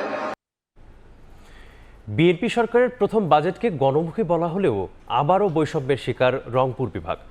বিশেষজ্ঞরা বলছেন শিল্পায়ন, অবকাঠামো, কর্মসংস্থান, যোগাযোগ ব্যবস্থা, এমনকি তিস্তা মহাপরিকল্পনার মতো দীর্ঘদিনের দাবিতেও সুনির্দিষ্ট বরাদ্দ না থাকায় আবারও পিছিয়ে পড়তে পারে উত্তরাঞ্চল। তবে কৃষিভিত্তিক অর্থনীতি শক্তিশালী করতে সরকারের কিছু উদ্যোগকে ইতিবাচক হিসেবে দেখছেন অর্থনীতিবিদরা। নাজমুল ইসলামের সাথে রিপোর্ট। দিনাজপুরের ধান লিচু, রংপুরের হাড়িভাঙা কিংবা লালমনিরহাট পঞ্চগড়ের সমতলের চা, আছে সবুজ অর্থনীতির অনেক সম্ভাবনা। দেশের কৃষি উৎপাদনের প্রায় 25% যোগানদাতা রংপুর অঞ্চল হলেও এবারও বাজেটে উপেক্ষিত উত্তরের জনপদ। শিক্ষার নগরী খ্যাত রংপুরের একমাত্র বিশ্ববিদ্যালয়েও মেলেনি বরাদ্দ। রংপুর যেহেতু কৃষি পণ্যের জন্য এবং কৃষির উৎপাদনের জন্য সবচেয়ে একটা বড় জায়গা, সেই জায়গাকে কিভাবে কৃষি বান্ধব এবং শিল্পায়নকে, কৃষিমুখী শিল্পায়ন এখানে ত্বরান্বিত করা যায়, সেই বিষয়টা সরকার অবশ্যই মাথায় রেখেছে। সেটা অবশ্যই আগামী দিনে সুফল এই রংপুর অঞ্চল থেকে সেটা সুফল পাবে আশা করি। এই বাজেট নিশ্চয়ই সংশোধিত আকারে পাস হওয়ার সুযোগ আছে, ফলে আমরা প্রত্যাশা করছি যে এবারের বাজেট যেন সংসদে আলোচনার মধ্য দিয়ে এই অঞ্চলের মানুষের ন্যায্যতার ভিত্তিতে যে প্রত্যাশা, সেই প্রত্যাশাটা পূরণ হয়। বাজেটে নেই রংপুর সিটি কর্পোরেশনের জন্য আলাদা কোনো বরাদ্দ, এতে বৈষম্যের পুরনো অভিযোগ আবারও সামনে এসেছে। আপনি এখানকার শিল্প কলকারখানার ভিতর দিয়ে জনশক্তি তৈরি করবেন, তার জন্য টাকা পাননি। এখান থেকে লোকজন বিদেশে শ্রম সেল করবে, তার জন্য যাবে, তার জন্য কোনো প্রণোদনামূলক ব্যবস্থা রাখেন নাই। অর্থাৎ এ অর্থ বছরেও রংপুর অঞ্চলের মানুষের জীবনমান পরিবর্তনের কোনো বিশেষ ব্যবস্থা এই বাজেটে প্রতিফলিত হয়নি। উত্তরের 2 কোটি মানুষের দীর্ঘ সময়ের আকাঙ্ক্ষিত এবং বর্তমান সরকারের নির্বাচনী ইস্তেহারে থাকা তিস্তা মহাপরিকল্পনা বাস্তবায়নের উদ্যোগের কথা বাজেটে বলা থাকলেও সুনির্দিষ্ট বরাদ্দের কথা বলা হয়নি। পদ্মা ব্যারেজ প্রকল্পে যেমন সুনির্দিষ্ট রোডম্যাপ ঘোষণা করা হয়েছে, আমাদের এখানে তিস্তার ক্ষেত্রে কিন্তু সেই সুনির্দিষ্ট রোডম্যাপ ঘোষণা করা হয়নি। আমরা এখন বলছি যে এটা সে ধোঁয়াশা সৃষ্টি হয়েছে। ধোঁয়াশা কেটে তুলতে গেলে, সংশয় কেটে তুলতে গেলে সরকারকে সুনির্দিষ্টভাবে তিস্তা মহাপরিকল্পনার বাজেটের কথা নির্দিষ্ট করতে হবে। বিশেষজ্ঞরা বলছেন আঞ্চলিক বৈষম্য কমাতে নিতে হবে দীর্ঘমেয়াদী বাস্তবমুখী পরিকল্পনা। নাজমুল ইসলাম নিশাত, সময় সংবাদ, রংপুর। তাপপ্রবাহে জনজীবন যখন প্রায় অষ্টাগত, তখন সামনে এসেছে ওষুধের গুণগত মান নিয়ে ঠিক রাখার বড় চ্যালেঞ্জ। এমন পরিস্থিতিতে ওষুধের কার্যকারিতা ঠিক রাখতে ওষুধ প্রশাসনের নজরদারি বাড়ানোর দাবি জানিয়েছেন চিকিৎসকরা। তবে ওষুধ প্রশাসন বলছে, বারবার তাগদা দেওয়ার পরেও টিন শেড ঘর থেকে ফার্মেসিগুলো সরানো যাচ্ছে না। গাইবান্ধা থেকে হেদায়েতুল ইসলাম বাবুর রিপোর্ট। খরতাপে পুড়ছে প্রাণ প্রকৃতি। ৩৫ থেকে ৪০ ডিগ্রি সেলসিয়াসের মধ্যে ওঠানামা করছে তাপমাত্রার পারদ। তীব্র গরমে জনজীবন যখন অতিষ্ঠ প্রায়, তখন সামনে এসেছে প্রাণ রক্ষাকারী ওষুধের গুণগত মান ঠিক রাখার চ্যালেঞ্জ। একদিকে টিন শেড ফার্মেসি, অন্যদিকে অনেক দোকানেই নেই শীতাতপ নিয়ন্ত্রণ ব্যবস্থা, এমনকি তাপমাত্রা পরিমাপের জন্য নেই কোনো থার্মোমিটারও। অ্যান্টিবায়োটিক এই ওষুধটির গায়ে নির্দেশনা দেওয়া হয়েছে 25 ডিগ্রি সেলসিয়াস তাপমাত্রার নিচে সংরক্ষণ করবার জন্য। একইভাবে নাপা বা এইসের মতো এই সিরাপগুলোর গায়ে নির্দেশনা দেওয়া হয়েছে 30 ডিগ্রি সেলসিয়াস তাপমাত্রার নিচে এই ওষুধগুলো সংরক্ষণ করবার। কিন্তু শহরের বেশিরভাগ ফার্মেসিগুলোতে তাপমাত্রা নিয়ন্ত্রণের তেমন কোনো ব্যবস্থা নেই। ফলে এই ওষুধগুলোর গুণগত মান কতটুকু নিশ্চিত করা যাবে, এমন প্রশ্নে বিভিন্ন দোহাই দিচ্ছেন ফার্মেসির মালিকরা। আমি যদি এই ঘরটা এসি লাগাই, আমাকে গ্লাস দিয়ে সামনে প্রুফ করতে হবে, তাহলে আমার দোকানে একটা কাস্টমারও ঢুকবে। প্রোটেকশন ঘরটার ছাড়া তো আর এগুলা হয় না। এখন তো মনে করো ব্যবসা বাণিজ্য হিসাবে আমরা এইভাবে করি। যতটা সম্ভব রোদ থেকে রক্ষা করা কিংবা সেই জায়গাগুলো একটু সুরক্ষা করা, সেটা আমরা মেইনটেইন করতেছি। চিকিৎসকদের মতে তীব্র গরমে সঠিকভাবে সংরক্ষণ না করলে ওষুধের কার্যকারিতা নষ্ট হওয়ার ঝুঁকি থাকে। তাই ওষুধ প্রশাসনের নজরদারি আরও বাড়ানোর পরামর্শ দিয়েছেন তারা। বিশেষ কিছু মেডিসিন আছে, যেমন কিছু তরল ওষুধ আছে, তারপরে কিছু ইনসুলিন আছে, ভ্যাকসিন আছে, এইগুলোকে অবশ্যই ফ্রিজে রাখতে হবে। যারা ফার্মেসি ওষুধের ব্যবসা করেন তাদের টেম্পারেচার মেনটেন করা অবশ্যই দরকার। ওষুধ প্রশাসন যে আছে তাদেরকে শক্ত হাতে এই জিনিসটা মেনটেন করা উচিত। তবে ওষুধ প্রশাসনের পক্ষ থেকে জানানো হয়েছে, সঠিক তাপমাত্রায় ওষুধ সংরক্ষণের বিষয়ে ফার্মেসি মালিকদের বারবার সতর্ক করা হচ্ছে। যদি টিন থেকেও থাকে, তারা যেন একটা সিলিং ব্যবহার করে তাপমাত্রা যেন নিয়ন্ত্রণ করে। তো আমরা এখনো চিঠি দেই নাই, তবে যদি আমরা নির্দেশনা পাই এই ধরনের যদি আরো কঠোর ব্যবস্থা নিতে হয়, তাহলে আমরা অধিদপ্তরের নির্দেশনা অনুযায়ী আরো কঠোর ব্যবস্থা নেব আর কি। ওষুধ প্রশাসনের তথ্য মতে গাইবান্ধায় নিবন্ধিত ফার্মেসির সংখ্যা 1715টি, যার বেশিরভাগই টিন শেড ঘরে পরিচালিত হচ্ছে। হেদায়েতুল ইসলাম বাবু, সময় সংবাদ, গাইবান্ধা। চিকিৎসক ও জনবল সংকট এবং অবকাঠামোর অভাবে 500 শয্যার দিনাজপুর মেডিকেল কলেজ হাসপাতালে চরম ভোগান্তিতে পড়েছেন রোগীরা। এতে ধারণ ক্ষমতার চেয়ে প্রায় দ্বিগুণ রোগী ভর্তি থাকার কারণে সেবা দিতে হিমশিম অবস্থা চিকিৎসক এবং নার্সদের। এতে কাঙ্ক্ষিত সেবা থেকে বঞ্চিত হচ্ছেন রোগীরা। তবে জনবল সংকটের কথা স্বীকার করে 1000 শয্যায় উন্নীত করা গেলে সেবার পরিধি বাড়বে বলে মনে করছেন হাসপাতাল পরিচালক। গোলাম নবী দুলালের তথ্য এবং মজিদ আলম শিমুলের ছবি নিয়ে ডেস্ক রিপোর্ট। মেঝেতে পড়ে আছে রোগী। বেড সংকটের জন্য জায়গা না পেয়ে অনেকের স্থান হয়েছে করিডোর ও বারান্দায়। অকেজো হয়ে পড়ে আছে MRI, CT scan, ultrasonogram, X ray machine, ক্যাথলার সহ বিভিন্ন মেশিন। এমন ভোগান্তি দিনাজপুর মেডিকেল কলেজ হাসপাতালের। ওয়ার্ড বয়, আয়া, পরিচ্ছন্নতা কর্মী, নার্স এবং চিকিৎসক সহ অন্যান্য জনবল সংকটের কারণে ভেঙে পড়েছে চিকিৎসা সেবার কার্যক্রম। পার্শ্ববর্তী ঠাকুরগাঁও, পঞ্চগড়, নীলফামারী ও জয়পুরহাট জেলা থেকেও এখানে রোগী আসেন চিকিৎসা নিতে। এতে ধারণ ক্ষমতার চেয়ে অতিরিক্ত রোগী ভর্তি হওয়ায় সেবা দিতে বেগ পেতে হচ্ছে সংশ্লিষ্টদের। এমনকি স্যালাইন সহ সব ধরনের ওষুধ বাইরে থেকে কিনে আনতে হয় বলে অভিযোগ রোগীর স্বজনদের। সব ওষুধ আমাদেরকে বাইরে থেকে কিনতে হচ্ছে। একটা ইঞ্জেকশনের সিরিজও আমাকে কিনে আনি দিতে হচ্ছে, তাহলে এখানে আমার আসে লাভটা কি করি মানুষ। টেস্ট মেশ সব বাইরে দিয়ে এলাম। চিকিৎসক সহ জনবল সংকট, রোগীদের চিকিৎসা সামগ্রী ও ঔষধ সহ রিএজেন্ট ক্রয়ের জন্য বাজেট বরাদ্দ চেয়ে কর্তৃপক্ষের কাছে চিঠি পাঠানো হয়েছে বলে জানায় হাসপাতাল কর্তৃপক্ষ। সিটি স্ক্যান মেশিন এবং আল্ট্রাসোনোগ্রাম মেশিন ছিল, এগুলো অনেক পুরনো এবং এগুলো আর কোনোভাবে মেরামতযোগ্য না। ক্যাথল্যাব মেশিনটা এদের 3 বছর ধরে সিএমসি চুক্তি করা ছিল, সেটার মেয়াদ উত্তীর্ণ হয়ে গেছে। এর পাশাপাশি আমাদের সিআর মেশিনগুলো অনেক পুরাতন, প্রায় সময় নষ্ট হয়ে যাচ্ছে। এখানে 2টা সিআর মেশিন, একটা এক্স রে মেশিন, 2টা অ্যান্ডোস্কোপ মেশিন প্লাস ইকোকার্ডিওগ্রাম অন্তত 2টা মেশিন প্রয়োজন। 181 পদ থাকলেও 106 জন চিকিৎসক নিয়ে চলছে 500 রোগীর বিপরীতে প্রায় 1200 রোগীর চিকিৎসা সেবা। সময় সংবাদ, দিনাজপুর। জমি ক্রয় বিক্রয়ের দলিল সম্পাদন এবং সরকারি রাজস্ব আদায়ের গুরুত্বপূর্ণ কেন্দ্র সাব রেজিস্ট্রি অফিস, অথচ লালমনিরহাটের 5টি উপজেলার সবকটি সাব রেজিস্ট্রার পদ বর্তমানে শূন্য। অন্য জেলার কর্মকর্তাদের অতিরিক্ত দায়িত্ব দিয়ে সীমিত পরিসরে কার্যক্রম চালানো হলেও সেবা গ্রহীতাদের দুর্ভোগ বাড়ছে, কমছে রাজস্ব আদায়ও।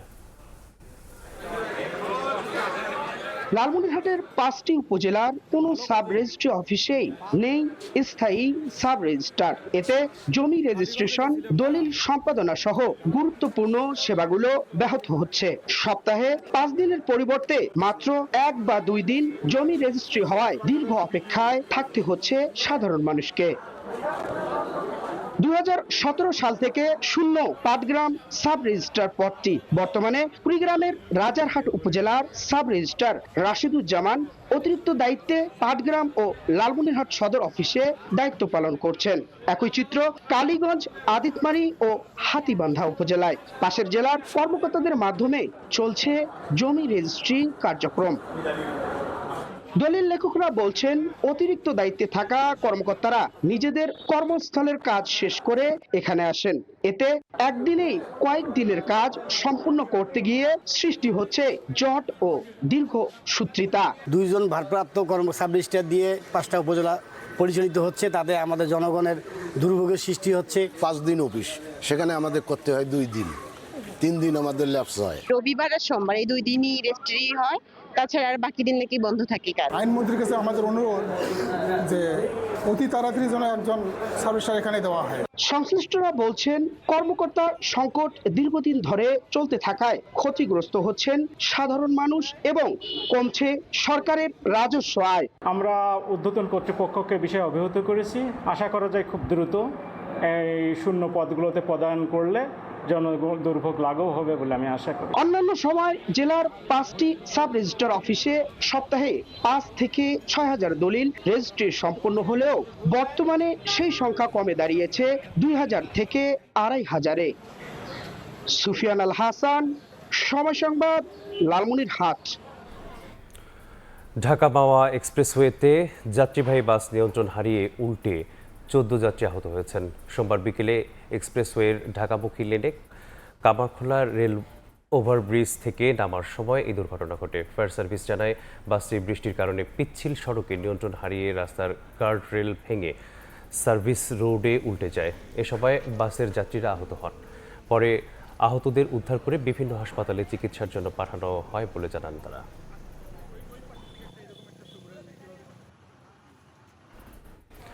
বাগেরহাটে ইউনিয়ন কৃষক দল নেতা হত্যার প্রতিবাদে বিক্ষোভ মিছিল ও প্রতিবাদ সভা অনুষ্ঠিত হয়েছে। সোমবার বিকেলে সদর উপজেলার বারুইপাড়া বাজার থেকে বিক্ষোভ মিছিলটি বের হয়ে বিভিন্ন সড়ক প্রদক্ষিণ করে আটপাড়া সরকারি প্রাথমিক বিদ্যালয় মাঠের প্রতিবাদ সভার মধ্য দিয়ে শেষ হয়। বক্তারা জানান, বাদল হত্যা মামলার সঙ্গে জড়িত সব আসামিকে গ্রেপ্তার না করা পর্যন্ত বারুইপাড়া ইউনিয়নের জামায়াতের সাংগঠনিক কার্যক্রম চলতে দেয়া হবে না।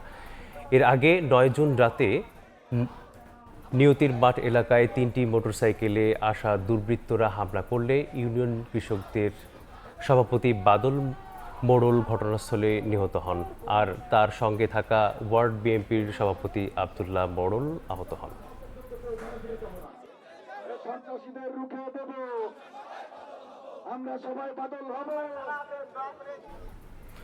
গাজীপুরে মাদক বিরোধী অভিযান চালিয়ে নগদ অর্থ ও ইয়াবা সহ 2 মাদক কারবারিকে গ্রেপ্তার করা হয়েছে। পুলিশ জানায়, গোপন সংবাদের ভিত্তিতে টঙ্গী পশ্চিম থানার বাবর গাজীর বাড়িতে অভিযান চালানো হয়। এ সময় আনোয়ার ও শাওন নামের 2 মাদক কারবারিকে আটক করা হয়। তল্লাশি চালিয়ে তাদের কাছ থেকে নগদ 58 লাখ টাকা ও 10,500 পিস ইয়াবা জব্দ করা হয়। এ ধরনের মাদক বিরোধী অভিযান অব্যাহত থাকবে বলে জানিয়েছে পুলিশ।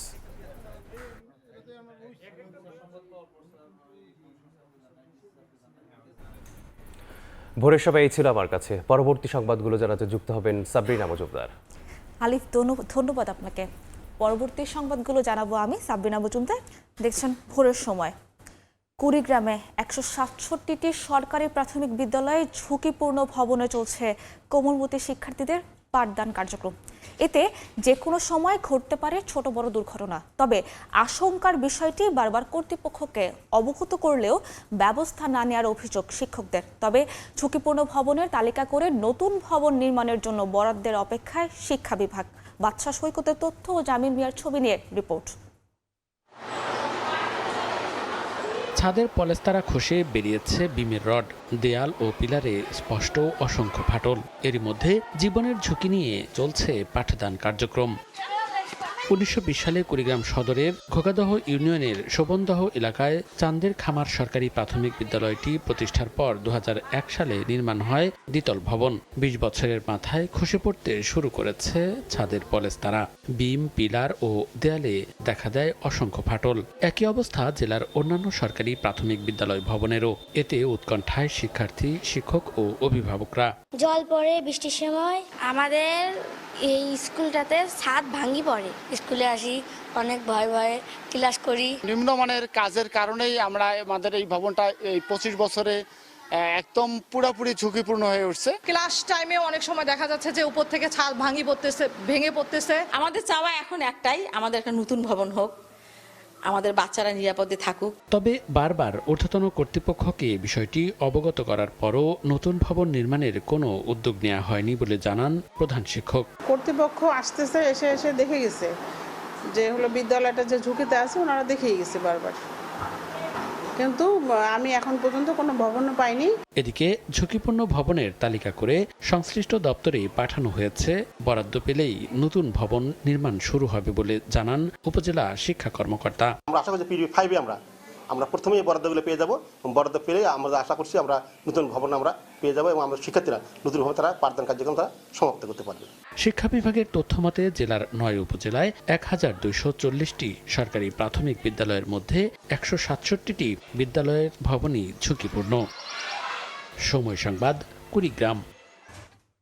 শহরের যানজট নিরসনের প্রশাসন পদক্ষেপ নিলেও ঠাকুরগাঁওয়ে কেন্দ্রীয় টার্মিনালের ভবনটি বন্ধ রাখায় যাত্রী সেবায় ভোগান্তি কমছে না। তবে প্রশাসন বলছে যাত্রী সুবিধার্থে পৌর কর্তৃপক্ষ সহ সংশ্লিষ্টদের নির্দেশনা দেওয়া হয়েছে, দ্রুত নেওয়া হবে ব্যবস্থা। রুবেল ইসলামের ছবিতে বিস্তারিত জিয়াউর রহমান বকুলের রিপোর্ট। উত্তরের জেলা ঠাকুরগাঁও। দিন যত যাচ্ছে শহরে বাড়ছে যানজট। তারপরেও বছরের পর বছর ধরে শহরের বিভিন্ন সড়কের পাশে কাউন্টার খুলে দূরপাল্লার যাত্রীবাহী বাসের টিকিট বিক্রি করেন শ্রমিক সংশ্লিষ্টরা। আর সেখান থেকেই সময়ে অসময়ে করা হতো যাত্রী উঠানামা। পরিস্থিতি বিবেচনায় গত 28 ফেব্রুয়ারি থেকে শহরের ভেতরে বাসে যাত্রী উঠানামায় নিষেধাজ্ঞা দেয় জেলা প্রশাসন। পরবর্তীতে জেলা শহরে অবস্থিত কেন্দ্রীয় বাস টার্মিনাল থেকে সব ধরনের দূরপাল্লার যাত্রীবাহী বাসে যাত্রী উঠানামার উদ্যোগ নেন মালিক ও শ্রমিকরা। এমন উদ্যোগে যানজট নিরসন হলেও টার্মিনালটির মূল ভবনটি খুলে না দেয়ায় সুযোগ সুবিধা থেকে বঞ্চিত হচ্ছেন যাত্রীরা। তাদের অভিযোগ, টার্মিনালের ভেতরে দোকানপাট, ওয়াশরুম, বসার ব্যবস্থা সহ সব ধরনের সুবিধা থাকার পরেও বন্ধ রাখা হয়েছে। দুনিয়া টার্মিনাল ময়লা, কোনো সুইপার ঝাড়ুদার কেউ নাই। বৃষ্টি আসতেছে, দৌড়ে এখানে যে আসে উঠবে, এই ধরনের পরিস্থিতি এখানে নাই। সব যাত্রীরাই ভোগান্তি হচ্ছে, রোদের মধ্যে বাচ্চা নিয়ে দাঁড়ায় থাকা। কর্তৃপক্ষের কাছে এটাই রিকোয়েস্ট যে যাতে ভিতরে ব্যবস্থাটা করে। স্বল্প জায়গার অজুহাত দেখিয়ে টার্মিনালটি বন্ধ রাখা হয়েছে বলে জানান মোটর মালিক সমিতির শীর্ষ নেতা। মন্ত্রী মহোদয়কে বলা হয়েছে রিকুইজিশন হবে, যত গাড়ি আছে এই গাড়িগুলো আমরা একটা প্ল্যান মাফিক রাখতে পারবো। দ্রুত ব্যবস্থা নেওয়ার কথা জানিয়েছে জেলা প্রশাসন। ফুল ফর্মে যতটুকু অংশ চালু হওয়া এখনো পর্যন্ত বাকি আছে, এই অংশটাও যাতে যত দ্রুত সম্ভব চালু করা যায়, পৌরসভা এই বিষয়ে পদক্ষেপ নিচ্ছে। মালিক সমিতির তথ্য বলছে, কাগজে কলমে প্রতিদিন আন্তজেলা ও রংপুর বিভাগে 130টি এবং ঢাকাগামী অর্ধশতাধিক যাত্রীবাহী বাস চলাচল করছে। জিয়াউর রহমান বকুল, সময় সংবাদ, ঠাকুরগাঁও। গাইবান্ধার বিভিন্ন স্থানে শুরু হয়েছে তীব্র নদী ভাঙন। গত এক মাসে অব্যাহত ভাঙনে সুন্দরগঞ্জে বিলীন 15টি পরিবারের বসত ভিটা, আতঙ্কে বহু মানুষ। এদিকে ভাঙন কবলিত এলাকায় জরুরিভাবে জিও ব্যাগ ফেলা হচ্ছে বলে জানায় পানি উন্নয়ন বোর্ড। সোহেল রানার ছবি নিয়ে বিপ্লব ইসলামের রিপোর্ট। গাইবান্ধায় গেল কয়েকদিন ধরে সবগুলো নদ নদীর পানি বাড়ছে, আবার কখনো কমছে। এতে তীরবর্তী এলাকায় শুরু হয়েছে তীব্র ভাঙন। সুন্দরগঞ্জ উপজেলার উত্তর কালীরখামার এলাকার বাসিন্দা রহিমা বেগম 4 দফা ভাঙনে ভিটামাটি হারিয়ে আশ্রয় নেন পাশের শখের বাজার এলাকায়, কিন্তু আবারও কয়েকদিনের ভাঙনে নদীগর্ভে বিলীন হয় বসত ভিটার অর্ধেক। সব হারিয়ে এখন নিঃস্ব তার পরিবার।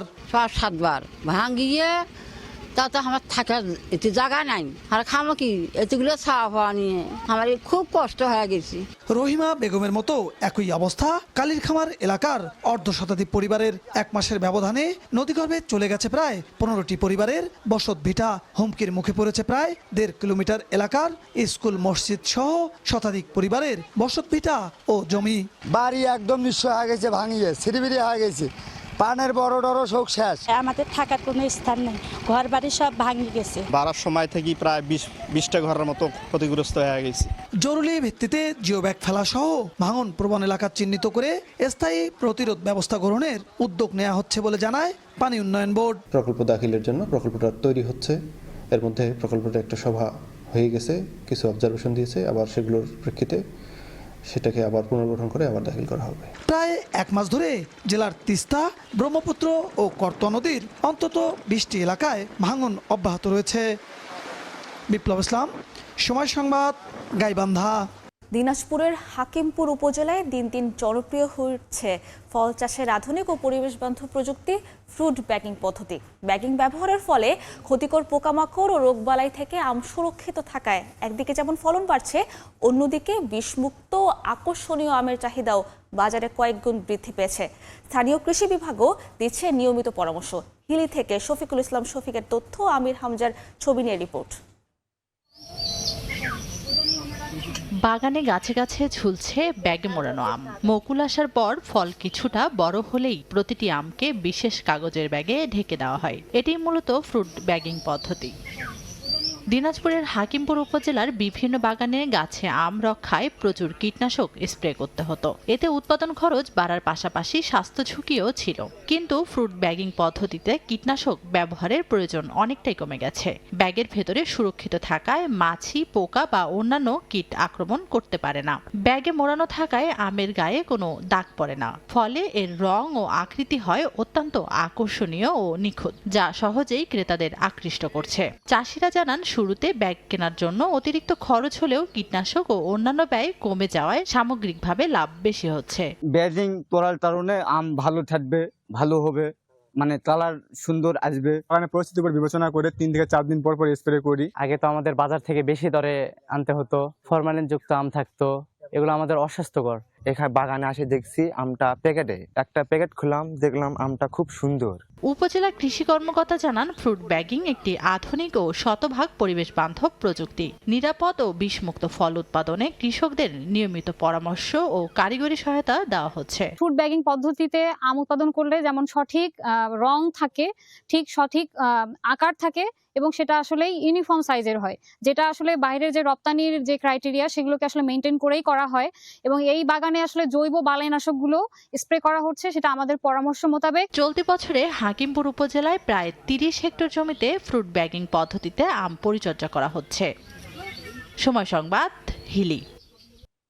ভোর থেকে শুরু হয়েছে গাইবান্ধা শহরের ঐতিহ্যবাহী নতুন বাজার মাছের আড়তের কেনাবেচা। বিভিন্ন এলাকা থেকে আসা ক্রেতা বিক্রেতার হাত ঢাকে মুখর আড়ত। মাছ কেনাবেচার খবর জানাতে আড়তে আছেন রিপোর্টার বিপ্লব ইসলাম, সরাসরি যাচ্ছে তার কাছে। বিপ্লব, প্রতিদিনের মতো কিন্তু একেবারে কাকডাকা ভোর থেকে শুরু করে গাইবান্ধা জেলা শহরের যে নতুন বাজার মৎস্য আড়ত, এই মৎস্য আড়তে কিন্তু মাছের যে পাইকারি কেনাবেচা সেটি কিন্তু শুরু হয়। এবং আজকেও কিন্তু আমরা দেখেছি সেই প্রতিদিনের মতো কিন্তু সেই মৎস্য বাজারের যে হাকডাক সেটি কিন্তু চলছে। যদি জানিয়ে রাখি যে একেবারেই কিন্তু ভোরবেলা থেকে মাছের আড়তের যে বেচা কিনা সেটি শুরু হয় এবং সকাল 7টা থেকে বা 8টার মধ্যেই কিন্তু সেই কেনাবেচা শেষ হয়। এখানে দেশের বিভিন্ন এলাকা থেকে যারা মাছের বিক্রেতা, তারা কিন্তু মাছ পাইকারি মাছ বিক্রির জন্য আসেন এবং বিভিন্ন জেলার বিভিন্ন হাট বাজার থেকে কিন্তু মাছের যারা বিক্রেতা, তারা কিন্তু এখান থেকে মাছ কিনে নিয়ে বিভিন্ন হাট বাজারে সরবরাহ করে থাকেন। মাছের বিক্রেতারা যেটি বলছেন, বিভিন্ন হাট বাজারে থেকে আসা মাছ কিনে নিয়ে যারা বিক্রেতা, তারা যেটি বলছেন যে গেল কয়েকদিন থেকে কিন্তু এই বাজারটিতে বা আড়তটিতে কিন্তু শুধু চাষের মাছের উপস্থিতি সবচেয়ে বেশি, দেশীয় মাছের যে আনাগোনা এটি কিন্তু কম। এই ক্ষেত্রে তারা যেটি বলছেন যে নদী এবং খাল বিলে পানি কমে যাওয়ায় এবং দেশীয় মাছের যে সরবরাহ সেই সরবরাহ কিন্তু কম। শুধু যেটি দেখা যাচ্ছে যে চাষের মাছটি কিন্তু এই মাছের আড়তে সবচেয়ে বেশি দেখা যাচ্ছে। আর মাছের যে দাম তুলনামূলক কিন্তু সরবরাহ কমার কারণে সে মাছের দামটিও কিন্তু অনেক বেশি বলে তারা বলছেন। তারা যেটি বলছেন যে প্রকার ভেদে কিন্তু চাষের মাছ যেটি সেটি অনেক বেশি দামি বিক্রি হচ্ছে। এখানে যেটি রুই কাতলা 400 থেকে 450 টাকা, তেলাপিয়া কিন্তু 180 থেকে 220 টাকা, পাঙ্গাস 160 থেকে 180 টাকা এবং শিং মাগুর কিন্তু 350 থেকে 400 টাকার মতো বিক্রি হচ্ছে। এই ক্রেতা এবং বিক্রেতা তারা যেটি বলছেন যে এই বাজার বা আড়তটিতে ব্যাপক পরিমাণ দেশীয় মাছের আমদানি হয়ে থাকে, কিন্তু নদী খাল বিলে পানি কম থাকার কারণে কিন্তু দেশীয় মাছের আমদানি কম। শুধু চাষের মাছের উপরে কিন্তু নির্ভর করে বর্তমানে এক সপ্তাহ থেকে এই আড়তটি পরিচালিত হচ্ছে। তো এই ছিল গাইবান্ধা নতুন বাজার মৎস্য আড়ত থেকে মাছ কেনা বেচার সর্বশেষ খবর। যুক্ত ছিলাম গাইবান্ধা থেকে। অবশেষে থামছে যুদ্ধ। ইরান যুক্তরাষ্ট্রের মধ্যে শান্তি চুক্তি সইয়ের দাবি করেছেন ট্রাম্প। প্যারিসে ফ্রান্সের প্রেসিডেন্ট ইমানুয়েল ম্যাক্রোর সঙ্গে বৈঠকে এ ঘোষণা দেন মার্কিন প্রেসিডেন্ট। তিনি বলেন, অনলাইনে চুক্তি হলেও আনুষ্ঠানিক সই হবে শুক্রবার সুইজারল্যান্ডের জেনেভায়। একই সঙ্গে শুক্রবার থেকে হরমুজ প্রণালী পুরোপুরি খোলা হবে বলেও জানান তিনি, যদিও ইরানের পক্ষ থেকে এখনও আনুষ্ঠানিক বিবৃতি আসেনি।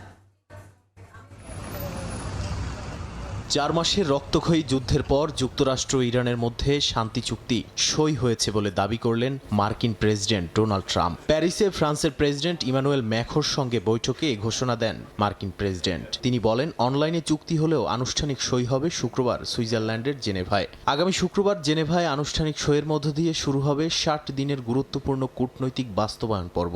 ট্রাম্প, জেডি ভ্যান্স ও ইরানি স্পিকার গালিবাফের এই সমঝোতায় বৈশ্বিক বাজারে তেলের দাম কমলেও স্থায়ী শান্তি নিয়ে রয়ে গেছে প্রশ্ন।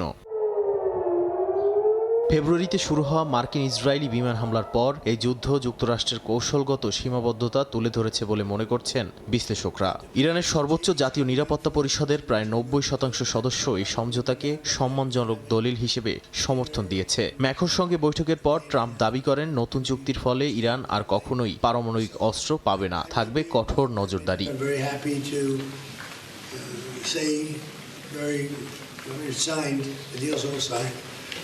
And the strait is already partially opened. As you know, they're doing a little hunting for a couple of mines that they've already found. But it's essentially ships are starting to go out now. On Friday, it'll be completely opened.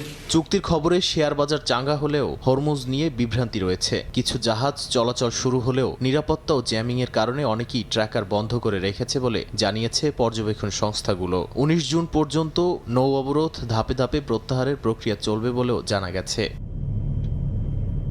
Hormuz প্রণালী 60 দিনের জন্য toll মুক্ত রাখতে Oman ও Iran যৌথভাবে কাজ করবে বলে জানানো হয়েছে। তবে নিষেধাজ্ঞা প্রত্যাহার নিয়ে দুই পক্ষের অবস্থান ভিন্ন। ওয়াশিংটন বলছে এটি নির্ভর করবে পারমাণবিক কর্মসূচি পুরোপুরি বন্ধের ওপর। চুক্তিতে সবচেয়ে বেশি চাপ তৈরি হয়েছে ইসরায়েলের ওপর। গাজা, সিরিয়া ও লেবাননে অভিযান অব্যাহত রাখার ইঙ্গিত দিয়েছে ইসরায়েলি প্রতিরক্ষা মন্ত্রণালয়। চুক্তির দিনই দক্ষিণ লেবাননে ড্রোন হামলায় একজন নিহত হওয়ারও খবর পাওয়া গেছে। নাদিম মারজান, সময় সংবাদ।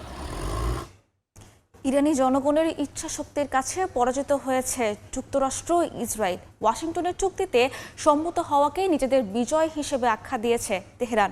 ঐতিহাসিক সিদ্ধান্তকে স্বাগত জানিয়ে ইরানের ওপর থেকে নিষেধাজ্ঞা তুলে নেবে বলে ঘোষণা দিয়েছে যুক্তরাজ্য, ফ্রান্স, জার্মানি ও ইতালি। এদিকে চুক্তি হওয়ায় ইসরায়েলের বিরোধী দলের তোপের মুখে পড়েছেন নেতানিয়াহু। যুক্তরাষ্ট্র ইরান শান্তি চুক্তিতে রাজি হওয়ায় যেন হাঁপ ছেড়ে বাঁচল বিশ্ব।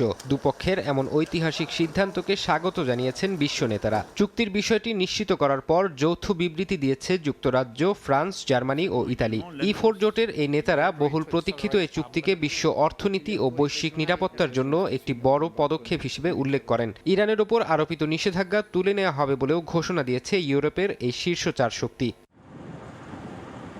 বিশ্ব নেতাদের জন্য সবচেয়ে বড় স্বস্তির বার্তা হয়ে এসেছে এই চুক্তির মাধ্যমে কৌশলগতভাবে গুরুত্বপূর্ণ হরমুজ প্রণালী পুনরায় চালুর সিদ্ধান্ত। জাপানের প্রধানমন্ত্রী সানায়ে তাকাইচি আশা প্রকাশ করেন, এই করিডোর চালুর মাধ্যমে আন্তর্জাতিক নৌ চলাচলের নিরাপত্তা নিশ্চিত হবে। চুক্তিকে গুরুত্বপূর্ণ অগ্রগতি আখ্যা দিয়ে তুরস্কের প্রেসিডেন্ট রিসেপ তাইপ এরদোয়ান যে কোনো ধরনের উস্কানি ও নাশকতার বিরুদ্ধে সবাইকে সতর্ক থাকার আহ্বান জানিয়েছেন। এই চুক্তির পেছনে পর্দার আড়ালে থাকা মধ্যস্থতাকারীদের ভূমিকার প্রশংসা করেছে সবাই। কাতারের প্রধানমন্ত্রী শেখ মোহাম্মদ বিন আব্দুল রহমান আল থানি এই সমঝোতাকে স্বাগত জানিয়ে আলোচনার অনুকূল পরিবেশ তৈরির জন্য বিশেষভাবে পাকিস্তানকে ধন্যবাদ জানান। জাতিসংঘ মহাসচিব আন্তোনিও গুতেরেজও এই সফলতার প্রশংসা করেন। এদিকে এই চুক্তিকে নিজেদের সামরিক ও রাজনৈতিক বিজয় হিসেবে প্রচার করছে ইরান। দেশটির উপপররাষ্ট্রমন্ত্রী কাজেম ঘারিবাবাদী দাবি করেন, শত্রুপক্ষ তাদের অশুভ উদ্দেশ্যে ব্যর্থ হয়ে তেহরানের শর্ত মেনে নিতে বাধ্য হয়েছে। আইআরজিসি জানায়, ইরানি জনগণের ইচ্ছাশক্তির কাছে পরাজিত হয়েছে শত্রুপক্ষ। অন্যদিকে ইরান যুক্তরাষ্ট্র চুক্তিতে সম্মতি হওয়ায় ক্ষুব্ধ প্রতিক্রিয়া দেখিয়েছে ইসরায়েল। দেশটির বিরোধী দলের নেতা ইয়ার গোলান বলেন, এই চুক্তি তেহরানের বিরুদ্ধে তেল আবিবের সব সামরিক অর্জন মুছে দেবে। তিনি আরও বলেন, নেতানিয়াহু প্রধানমন্ত্রী হিসেবে দায়িত্ব ছাড়ার আগে শত্রুপক্ষকে শক্তিশালী করে যাচ্ছেন। ফারহাদ চৌধুরী, সময় সংবাদ। ইউক্রেন জুড়ে স্মরণকালের ভয়াবহ ড্রোন ও ক্ষেপণাস্ত্র হামলা চালিয়েছে রাশিয়া। এতে অন্তত 11 জন নিহত হয়েছেন। ইউনেস্কো স্বীকৃত কিয়েভের ঐতিহাসিক ডরমিশন ক্যাথেড্রাল সহ শতাব্দী প্রাচীন সাংস্কৃতিক স্থাপনাগুলো এখন ধ্বংসস্তূপে পরিণত হয়েছে। ট্রাম্পের সাথে পুতিন জেলেনস্কির ফোনালাপের পর এই বর্বর ধ্বংসযজ্ঞ পুরো বিশ্বকে নতুন করে স্তব্ধ করে দিল। ইরানের সঙ্গে চুক্তি হয়েছে জানানোর পর মার্কিন প্রেসিডেন্ট ডোনাল্ড ট্রাম্প বলেছেন, ইরান অধ্যায়ের সমাপ্তি টেনে এবার তিনি জেলেনস্কি ও পুতিনের সঙ্গে কথা বলে ইউক্রেন যুদ্ধ থামানোর দিকে মনোযোগ দিচ্ছেন। তবে রাজধানী কিয়েভ ও খার্কিভ সহ ইউক্রেনের প্রধান শহরগুলো লক্ষ্য করে একযোগে ঝাঁকে ঝাঁকে কামিকাজে ড্রোন ও ব্যালিস্টিক ক্ষেপণাস্ত্র ছুড়েছে রুশ বাহিনী। এই আকস্মিত হামলায় কয়েকজন বেসামরিক নাগরিক ও উদ্ধারকর্মী নিহত এবং অর্ধশতাধিক মানুষ আহত হয়েছেন।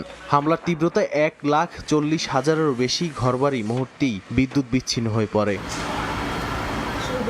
সবচেয়ে বড় আঘাতটি এসেছে ইউক্রেনীয় অর্থোডক্স খ্রিস্টানদের প্রধান আধ্যাত্মিক কেন্দ্র একাদশ শতকের ঐতিহাসিক ডরমিশন ক্যাথেড্রাল। ইউনেস্কো হেরিটেজের এই প্রাচীন উপাসনালয় প্রাঙ্গণে রুশ ড্রোন সরাসরি আঘাত হানলে দাউ দাউ করে জ্বলে ওঠে আগুন। শতাব্দী প্রাচীন পবিত্র ধর্মীয় রিলিক ও আইকনগুলো বাঁচাতে সেখানে পুরোহিত ও উদ্ধারকর্মীরা মিলে এক অভূতপূর্ব মানব শৃঙ্খল তৈরি করেন। যুদ্ধক্ষেত্রের এই ভয়াবহতার মাত্র কয়েক ঘন্টা আগেই মার্কিন প্রেসিডেন্ট ডোনাল্ড ট্রাম্পের সঙ্গে আলাদা ফোনালাপ করেন জেলেনস্কি ও পুতিন। একদিকে যখন শান্তি আলোচনার কূটনৈতিক তোড়জোড় চলছে, ঠিক তখনই পুতিন বাহিনীর এই নৃশংসতা বিশ্ব নেতাদের নতুন করে ভাবিয়ে তুলছে। তাই G7 ভুক্ত দেশগুলোর কাছে আরও শক্তিশালী আকাশ প্রতিরক্ষা ব্যবস্থার দাবি জানিয়েছেন জেলেনস্কি। নাদিম মারজান, সময় সংবাদ।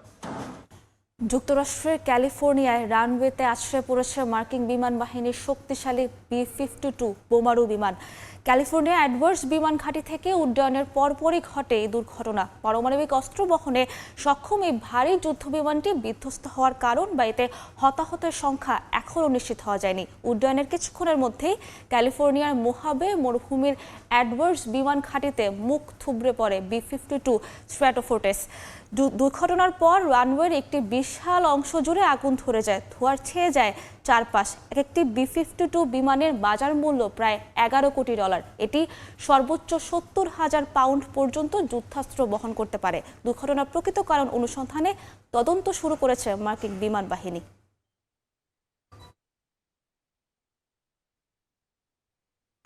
নিজেদের ডাকা বিক্ষোভেই প্রকাশ্যে চর খেলেন ভারতের ককরোচ জনতা পার্টির প্রতিষ্ঠাতা অভিজিৎ দীপকে। সোমবার রাজস্থানের জয়পুরে আন্দোলন চলাকালে সমর্থকদের কাঁধে থাকা অবস্থাতেই তাকে চর থাপ্পড় মারে দুর্বৃত্তরা। তবে এই কাপুরুষোচিত হামলা চালিয়ে শিক্ষা খাতের অনিয়মের বিরুদ্ধে চলমান আন্দোলন দমানো যাবে না বলে সাফ জানিয়ে দিয়েছেন সিজেপি প্রধান।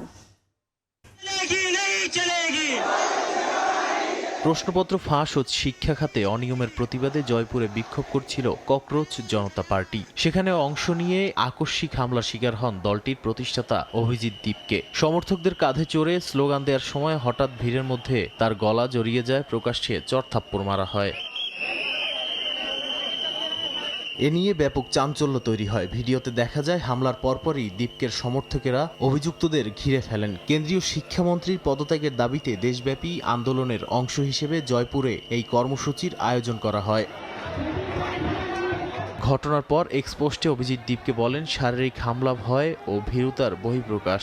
নিজেকে গান্ধী ও আম্বেদকরের অনুসারী দাবি করে তিনি স্পষ্ট জানান, শান্তি ও ভালোবাসার পথে শিক্ষামন্ত্রীর পদত্যাগের দাবিতে লড়াই চালিয়ে যাবেন।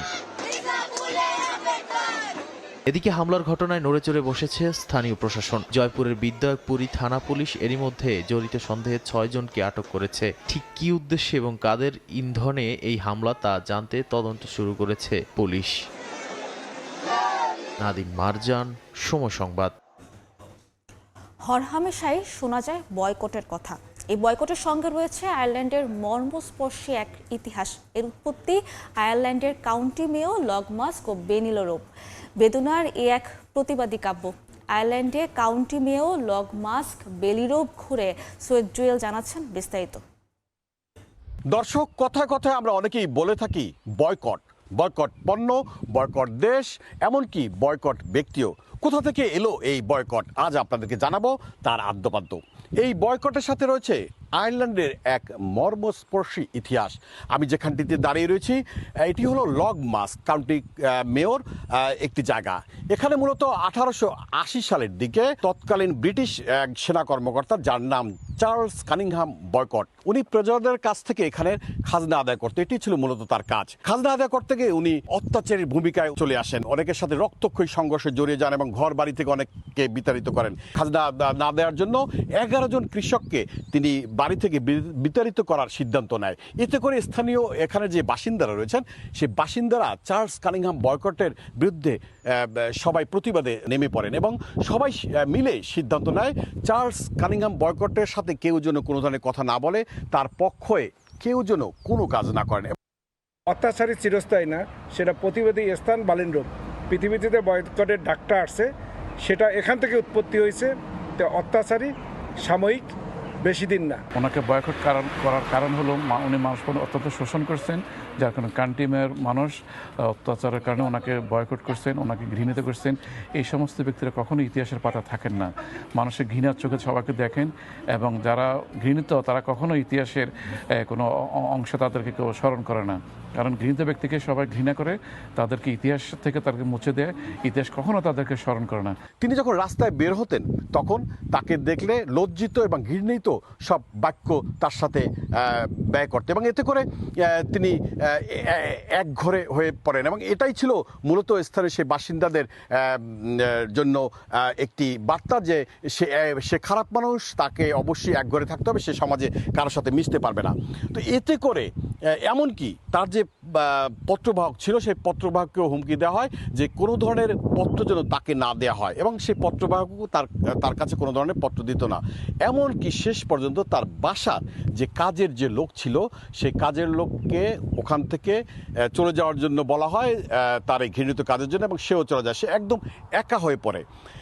তো দিন শেষে যখন তার ফসল কাটার সময় হলো, সেই ফসল কাটতে গিয়ে দেখে যে স্থানীয় যারা কৃষক রয়েছেন তারা কেউই তার ফসল কাটতে রাজি হন না এবং দূর থেকেও কেউ আসতে চান না তার ফসল কাটার জন্য। এই সময় তিনি ব্রিটিশ টাইমস পত্রিকায় তিনি একটি পত্র লেখেন। দীর্ঘ পত্রে তিনি তার এই করুণ হালের কথা বলেন। এর পরিপ্রেক্ষিতে তখন ব্রিটিশ সরকার এই লগমাস্কে, আমি যেখানটিতে দাঁড়িয়ে রয়েছি এই এরিয়াটিতে উনি ব্রিটিশ সরকার 1000 কৃষক পাঠান এই ফসল কাটার জন্য। সেই সময়ের হিসেবে যেখানে 500 পাউন্ড লাগতো মাত্র সেই ফসল কাটতে, সেই 1000 লোক আনার জন্য 10,000 পাউন্ড ব্যয় হয়।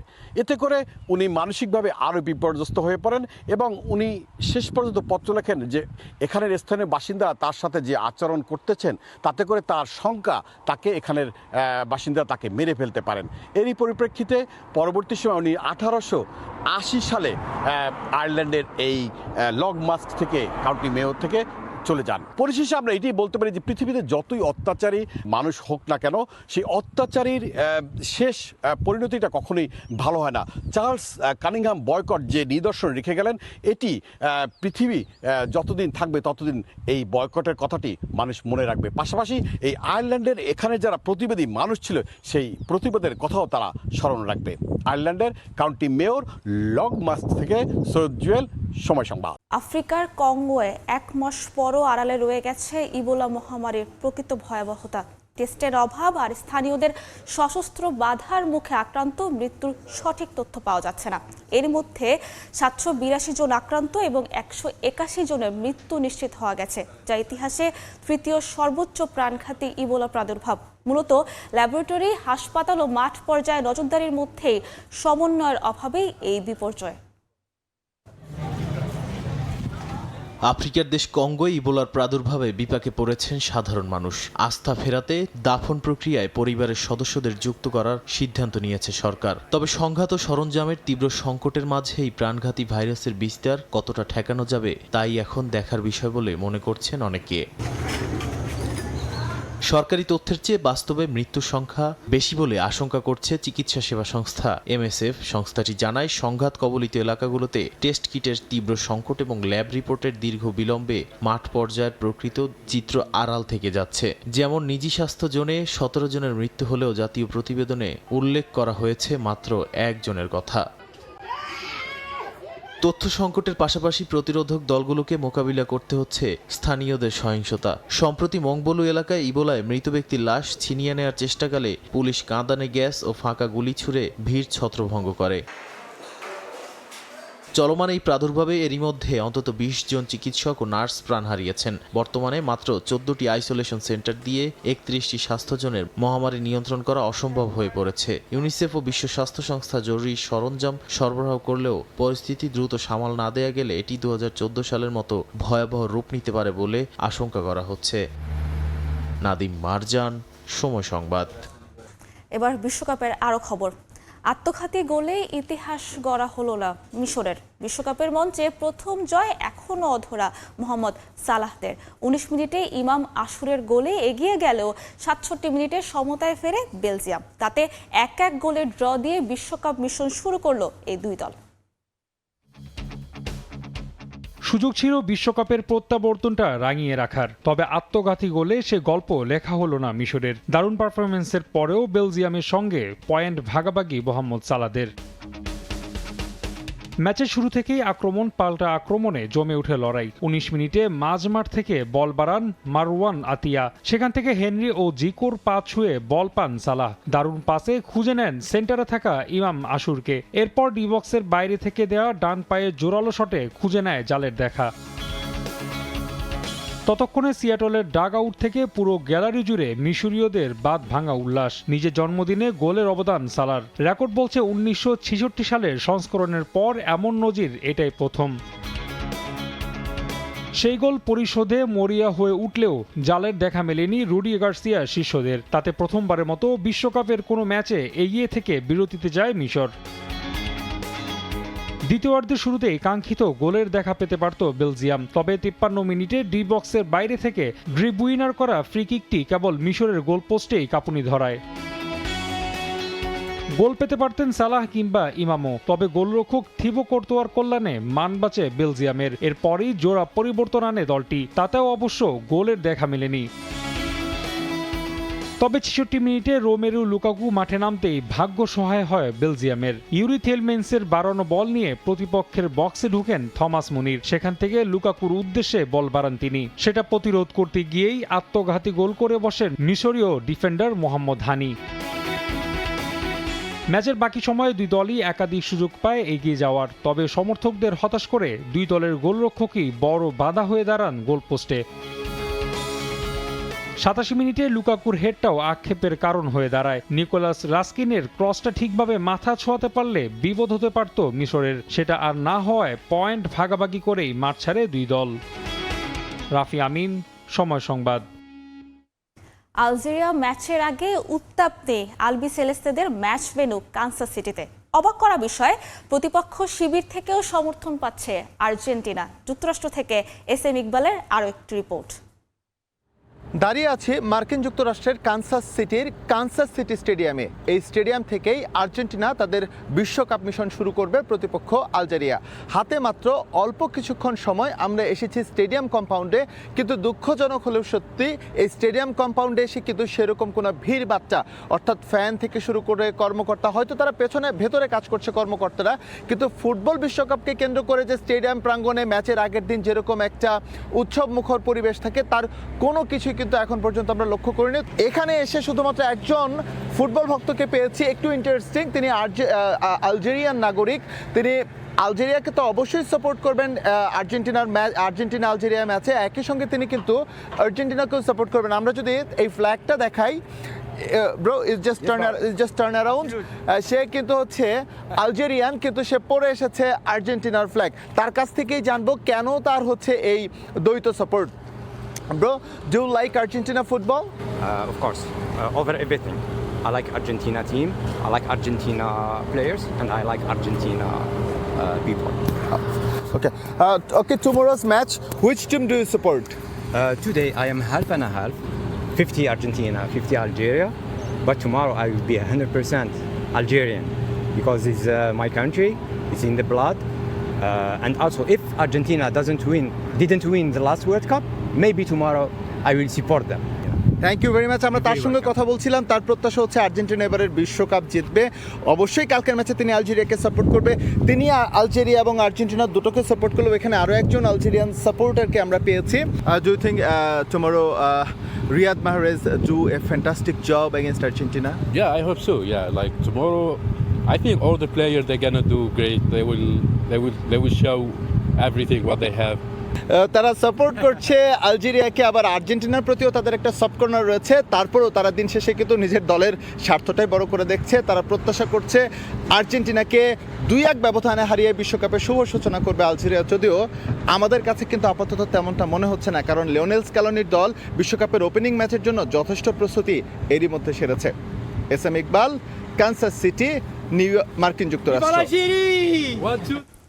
লিওনেল মেসিকে নিয়ে লুকোচুরি। টিম বাস থেকে টিম হোটেল, কোথাও দলের সঙ্গে নেই আর্জেন্টাইন খুদে জাদুঘর। অনুশীলনে আসা যাওয়ার পথে মেসিকে দেখতে সমর্থকরা অপেক্ষা করলেও কেউ জানেন না কোথায় মেসি।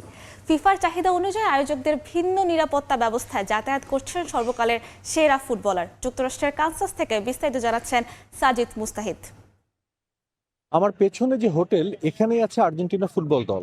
কিছুক্ষণ আগে অনুশীলন শেষ করে পুরো দল হোটেলে ফিরেছে। আজকের অনুশীলনটি ক্লোজ ডোর হওয়ায় সাংবাদিকরাও কিন্তু সেখানে প্রবেশের কোনো অনুমতি পায়নি। প্রচুর দর্শক কিন্তু এখানে ছিলেন, সমর্থকরা অপেক্ষা করছিলেন আর্জেন্টিনা ফুটবল দল অনুশীলন শেষ করে হোটেলে ফিরবেন এবং তারা প্রিয় দলের খেলোয়াড়দেরকে যদি এক ঝলক দেখা যায় সেই সুযোগের অপেক্ষায় ছিলেন। এবং নিশ্চয়ই আপনারা দেখতে পাচ্ছেন আমার পাশে বক্সে যে ছবি চলছে, সেখানে কিন্তু দেখছি পুরো একটা মোটরকেড তাদেরকে আর্জেন্টিনার দলকে আসলে নিরাপত্তা দিয়ে হোটেলে আবার ফিরিয়ে আনছে এবং দল কিন্তু ভেতরে ঢুকে গেছে এবং সমর্থকদের মধ্যে কিন্তু ব্যাপক উচ্ছ্বাস উদ্দীপনা দেখা গেছে। সবাই হাত নেড়ে দলের ফুটবলারদের আসলে দৃষ্টি আকর্ষণের চেষ্টা করেছেন। ইন্টারেস্টিং একটা তথ্য জানাতে চাই, এখানে নিরাপত্তার দায়িত্বে যারা রয়েছেন তাদের একজনের সঙ্গে আমি কিছু তথ্য জানার জন্য যখন তার কাছে যাই, তার কাছ থেকে তথ্যটি পেয়েছি এবং বেশ আমার কাছে বেশ ইন্টারেস্টিং একটা বিষয় রয়েছে। আপনারা দেখলেন যে আর্জেন্টিনা দল যখন তাদের হোটেলে ঢুকলো, বেশ কয়েকটি বাস ছিল এবং একটা বাসে কিন্তু আর্জেন্টিনা তাদের দলের নাম 3 স্টার এবং সবকিছু তাদের দলের ব্র্যান্ডিং করা ছিল। সবাই কিন্তু ধারণা করছিলেন যে এই বাসেই হয়তোবা রয়েছেন লিওনেল মেসি, বিশ্ব ব্রহ্মাণ্ডে যাকে সর্বকালের শ্রেষ্ঠ ফুটবলার বলে বিবেচনা করেন অনেকেই। তবে ইন্টারেস্টিং ফ্যাক্ট হলো লিওনেল মেসি এই বাসটিতে ছিলেন না। দলের অন্য সব সদস্য, কোচ বা কোচিং স্টাফের যারা ছিলেন সবাই কিন্তু একসঙ্গে এই বাসে করে হোটেলে ফিরেছেন, কিন্তু লিওনেল মেসি সবসময় আলাদাভাবে ট্রাভেল করেন এবং তাকে বিশেষ নিরাপত্তা দিয়ে অন্য পথ দিয়ে কিন্তু হোটেলে নেওয়া হয়েছে এবং সমর্থকরা এটা কিন্তু জানতেও পারেন না। এই বিষয়টি কেন সেটাও কিন্তু ব্যাখ্যা করেছেন সেই নিরাপত্তার দায়িত্বে থাকে সেই ব্যক্তি ব্যক্তি, তিনি বলেছেন বিশ্বকাপ চলাকালীন লিওনেল মেসিকে বিশেষ নিরাপত্তা দেওয়ার বিষয়টি নিশ্চিত করতে বলা হয়েছে আয়োজক এবং ফিফার পক্ষ থেকে, এবং এ কারণেই কিন্তু লিওনেল মেসিকে ভিন্ন পথে অনুশীলনে নিয়ে যাওয়া হয় এবং একই সঙ্গে ভিন্ন পথে এবং দল থেকে আলাদাভাবে বিশেষ নিরাপত্তা দিয়ে হোটেলে ফেরানো হয়। হয়তো এই খবরটা জানার পর অনেক সমর্থকের মন খারাপ হতেই পারে, তবে ফুটবলারদের নিরাপত্তার বৃহত্তর স্বার্থে কিন্তু এটা করতেই হচ্ছে আয়োজকদের। কানসাস থেকে সাজিদ মুস্তাহিদ, সময় সংবাদ, যুক্তরাষ্ট্র। আলজেরিয়ার বিপক্ষে ম্যাচে কে হবেন আর্জেন্টিনার নাম্বার 9, লাউতারো মার্টিনেজ নাকি হুলিয়ান আলভারেজ? চোট সেরে উঠে পুরোপুরি ফিট আলভারেজ আর মার্টিনেজ আছেন ম্যাচের উপর। দেশটির গণমাধ্যম কর্মীদের বিশ্লেষণ, লিওনেল মেসির সঙ্গে জমবে যার রসায়ন, তাকেই রেখে স্কোয়াড সাজাবেন লিওনেল স্ক্যালোনি। যুক্তরাষ্ট্রের কানসাস থেকে SM ইকবালের রিপোর্ট। গেল কয়েকদিন ধরেই আমরা বিভিন্ন রকমের ফরমেশনে লিওনেল স্ক্যালোনি আলজেরিয়ার বিপক্ষে তার প্রথম ম্যাচটা খেলাবেন এমন কথা শুনছি, বাট কিছুক্ষণ আগে যে প্রেস কনফারেন্সটি হয়েছে সেই প্রেস কনফারেন্সে অনেকটাই পরিষ্কার হয়ে গিয়েছে আসলে লিওনেল স্ক্যালোনি কোন স্ট্র্যাটেজিতে যান। এই মুহূর্তে আমাদের সঙ্গে রয়েছেন সেই প্রেস কনফারেন্স কভার করা আর্জেন্টিনা ন্যাশনাল টেলিভিশনের দুইজন গণমাধ্যম কর্মী। তাদের কাছ থেকেই জানবো যে আসলে লিওনেল স্ক্যালোনির স্ট্র্যাটেজি কি হতে পারে আলজেরিয়া ম্যাচের এগেনস্টে। So how are you? Fine, thank you. How are you? I'm also fine. So it would be a great news that Dibu Martinez will be opening best 11 for Lionel Scaloni for Argentina. And what do you think? What would be a best 11 for Lionel Scaloni against Algeria? I mean, I'm going to give my team Dibu Martinez, Nahuel Molina, Cuti Romero, Nicolás Otamendi, Medina, De Paul, McAllister, Enzo Fernández, Messi, Julián Álvarez y Thiago Almada. Thiago Almada. Yeah. This is your best 11, or this is Lionel Scaloni hinted that this squad will be the faces against Algeria in the first time. I mean, this team I gave, it's available to play tomorrow. It's available. Yeah. So who will be the number 9 in this squad? Julián Álvarez. Yeah, Julián Álvarez. But he didn't play a practice match before the starting World Cup. No, but I think he's good to play. So what do you think? Is there any confusion between Julián Álvarez and Lautaro Martinez? Confusion in what sense? Confusion means who is the first choice for the best 11? The first choice, the player who run more. No, ¿quién elegirías? Yes, I will choose Julián because Julián gave the team some sacrifice that Lautaro, I think that no, Messi plays better with Julián. Just you said that the formation will be 4-4-2 or 4-3-3? I think it's going to be 4-3-3. 4-3-3. Yeah, but when Argentina defends, it will transform into a 4-4-2. Okay. Because Thiago Almada make the left band.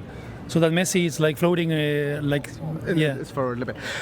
দর্শক আপনারা শুনতে পাচ্ছিলেন যে আসলে কি ধরনের strategy নিয়ে আগামীকালের ম্যাচে লিওনেল স্ক্যালোনি নামতে পারে। আসলে আমাদেরও প্রত্যাশা এরকমটাই, পরিস্থিতি অনুযায়ী ম্যাচের স্ট্র্যাটেজি যে কোনো মুহূর্তে চেঞ্জ করতে পারেন এই মাস্টারমাইন্ড, এই বিশ্বকাপ জয়ী কোচ।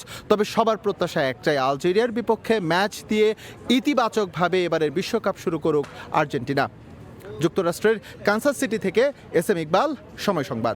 আর্জেন্টিনার সমর্থকদের উন্মাদনায় আকাশি সাদায় রঙিন হয়ে উঠেছে কক্সবাজার। জার্সি, পতাকার স্লোগানে মুখরিত ছিল শহরের প্রধান সড়কগুলো। দীর্ঘ শোভাযাত্রায় অংশ নেন বিভিন্ন বয়সী ও পেশার হাজারো ফুটবল প্রেমী। প্রিয় দল ও খেলোয়াড়দের প্রতি ভালোবাসা প্রকাশের পাশাপাশি ফুটবলের প্রতি আগ্রহ ছড়িয়ে দিতেই ছিল এই আয়োজন। তাদের উচ্ছ্বাসে উৎসব মুখর হয়ে ওঠে পুরো পর্যটন নগরী। এমনকি সমুদ্র সৈকতের বালুচরে মানব প্রাচীর গড়ে তৈরি করা হয় বাংলাদেশের মানচিত্র। মোহাম্মদ ফরাজের ক্যামেরায় বিস্তারিত জানাচ্ছেন সুজাউদ্দিন রুবেল।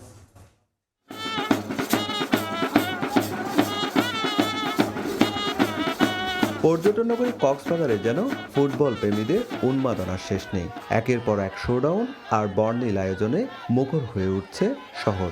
এবার সেই উন্মাদনায় মেতে উঠেছেন আর্জেন্টিনার সমর্থকরা। আকাশি সাদা রঙে ছেয়ে যায় পুরো শহর। বিকেল গড়াতেই শহরের মুক্তিযোদ্ধা মাঠে জড়ো হতে থাকেন কয়েক হাজার সমর্থক। কারো গায়ে আর্জেন্টিনার জার্সি, কারো মুখে আঁকা পতাকার রং। হাতে জাতীয় পতাকার পাশাপাশি প্রিয় দলের পতাকা নিয়ে উপস্থিত হন অনেকেই।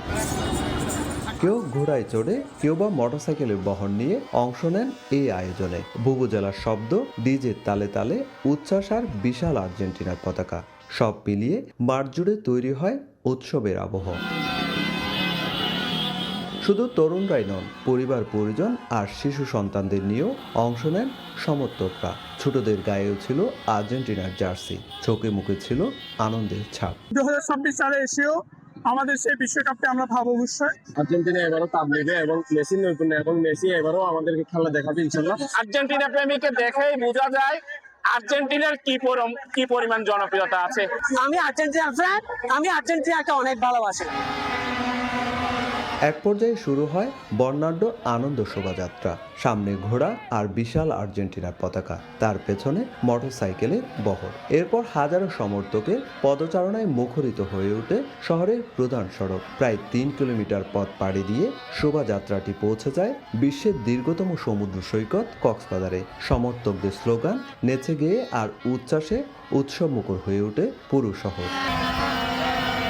সমুদ্র সৈকতেও থামেনি আর্জেন্টাইন সমর্থকদের উল্লাস। সৈকত পরিচ্ছন্নতা কর্মসূচিতে অংশ নেয়ার পর তারা জড়ো হন সিগাল পয়েন্টে। সেখানে উড়ানো হয় আকাশি সাদা রঙের ধোঁয়া। বালুচরে স্থাপন করা হয় ফুটবল তারকা লিওনেল মেসি এবং 2022 বিশ্বকাপ জয়ী আর্জেন্টিনা দলের বড় ফটোকার্ড। পর্যটক ও সমর্থকরা সেসবের সামনে ছবি তুলে স্মরণীয় করে রাখেন মুহূর্তগুলো। দিনের আয়োজনের সবচেয়ে আকর্ষণীয় অংশ ছিল সৈকতের বালুচরে মানব প্রাচীর গড়ে বাংলাদেশের মানচিত্র তৈরি। শত শত সমর্থকের অংশগ্রহণে তৈরি সেই দৃশ্য মুগ্ধ করে উপস্থিত সবাইকে। সমর্থকদের ভাষ্য, ফুটবল শুধু একটি খেলা নয়, এটি ভালোবাসা ও আবেগের নাম। প্রিয় দল এবং প্রিয় খেলোয়াড়দের প্রতি ভালোবাসা প্রকাশের পাশাপাশি নতুন প্রজন্মের মধ্যে ফুটবলের প্রতি আগ্রহ বাড়াতে তাদের এই ব্যতিক্রমী আয়োজন। আর্জেন্টিনার সমর্থকদের কক্সবাজারে আসে এটা বিশ্বকে জানান দিতে আজকে আমরা র্যালিটা আয়োজন করেছি।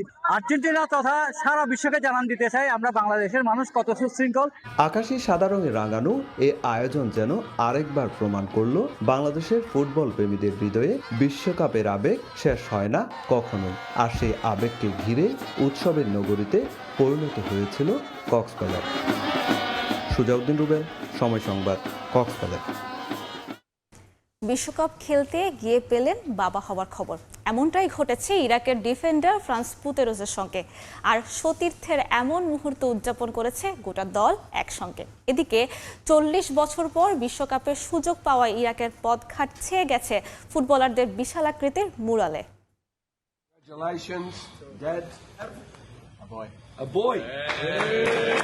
সব ঠিকঠাক থাকলে ফ্রান্স পুত্রোস এখন থাকতেন নিজের স্ত্রী আর সদ্য জন্মানো পুত্র সন্তানের সাথে। তবে সময়টা যে বিশ্বকাপের, আবেগ, মায়া কিংবা ভালোবাসার চেয়েও বড় নিজের দেশ।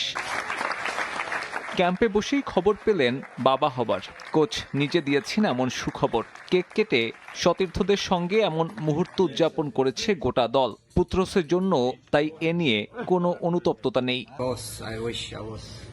আমি শুধু বলতে চাই সবাইকে ধন্যবাদ। অবশ্যই পরিবারের সাথে থাকলে ভালো হতো, তবে এ নিয়ে কোনো প্রকার অনুশোচনা থাকে না যখন ভাবি আমি তোমাদের সাথে আছি। একদিন আমি আমার সন্তানকে এই সময়গুলোর কথা বলবো। বড় হলে বাবার কাছে গল্প তো অবশ্যই শুনতে চাইবে তার সদ্য ভূমিষ্ঠ হওয়া সন্তান। ইরাকের মানুষের জন্য বিশ্বকাপ নিয়ে উন্মাদনার শেষ নেই। দীর্ঘ 40 বছরের অপেক্ষার অবসান। দল যখন বস্টনে শেষ মুহূর্তের প্রস্তুতিতে ব্যস্ত, তখন ইরাকের বাগদাতে দলের সদস্যদের নিয়ে চলছে ভালোবাসার বহিঃপ্রকাশ। বিনে পয়সায় 7 জনের একটা ভলান্টিয়ার দল আঁকছে ফুটবলারদের বিশাল বিশাল সব মুরাল। যদিও বিশ্বকাপে নিজেদের গ্রুপটা কঠিন হয়েছে ইরাকিদের জন্য। আই গ্রুপে তাদের সঙ্গে আছে ফ্রান্স, সেনেগাল কিংবা নরওয়ের মতো দল। বিশ্বকাপে ভালো কিছু করতে তাই অঘটন জন্ম দেওয়ার বিকল্প নেই ইরাকের। সাব্বির মিথুন, সময় সংবাদ। বিশ্বকাপে ভাইরাল হওয়া সেই মার্লিন হাস এখন যেন সুপারস্টার।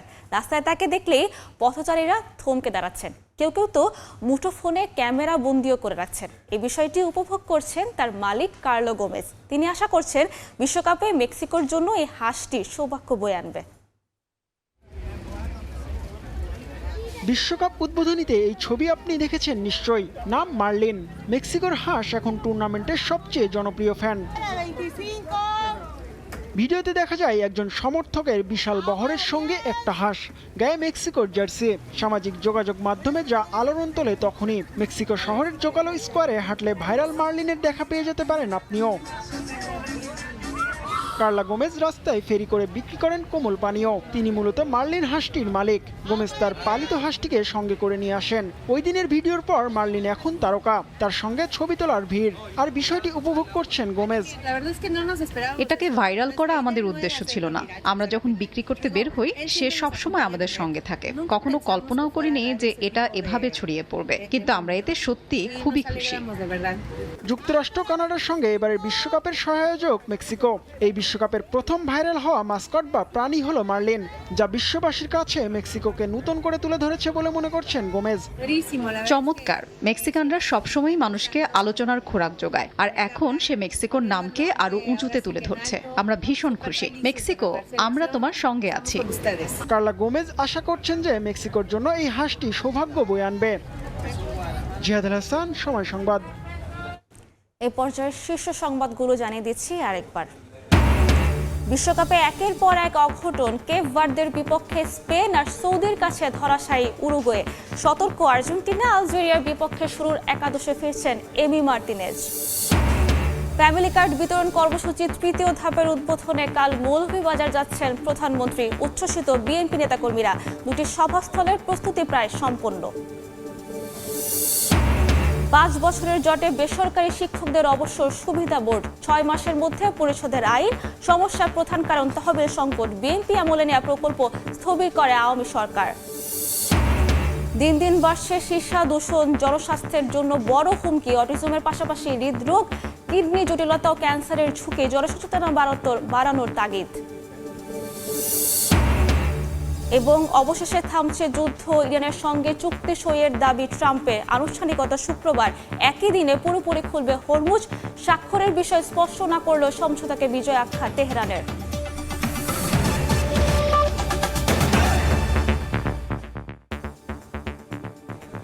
এ ছিল ভোরের সময়। দর্শক, বিশ্বকাপ ফুটবলের মহাযজ্ঞ সরাসরি সম্প্রচার করছে সময় টেলিভিশন। দেখতে চোখ রাখুন সময় পর্দায়।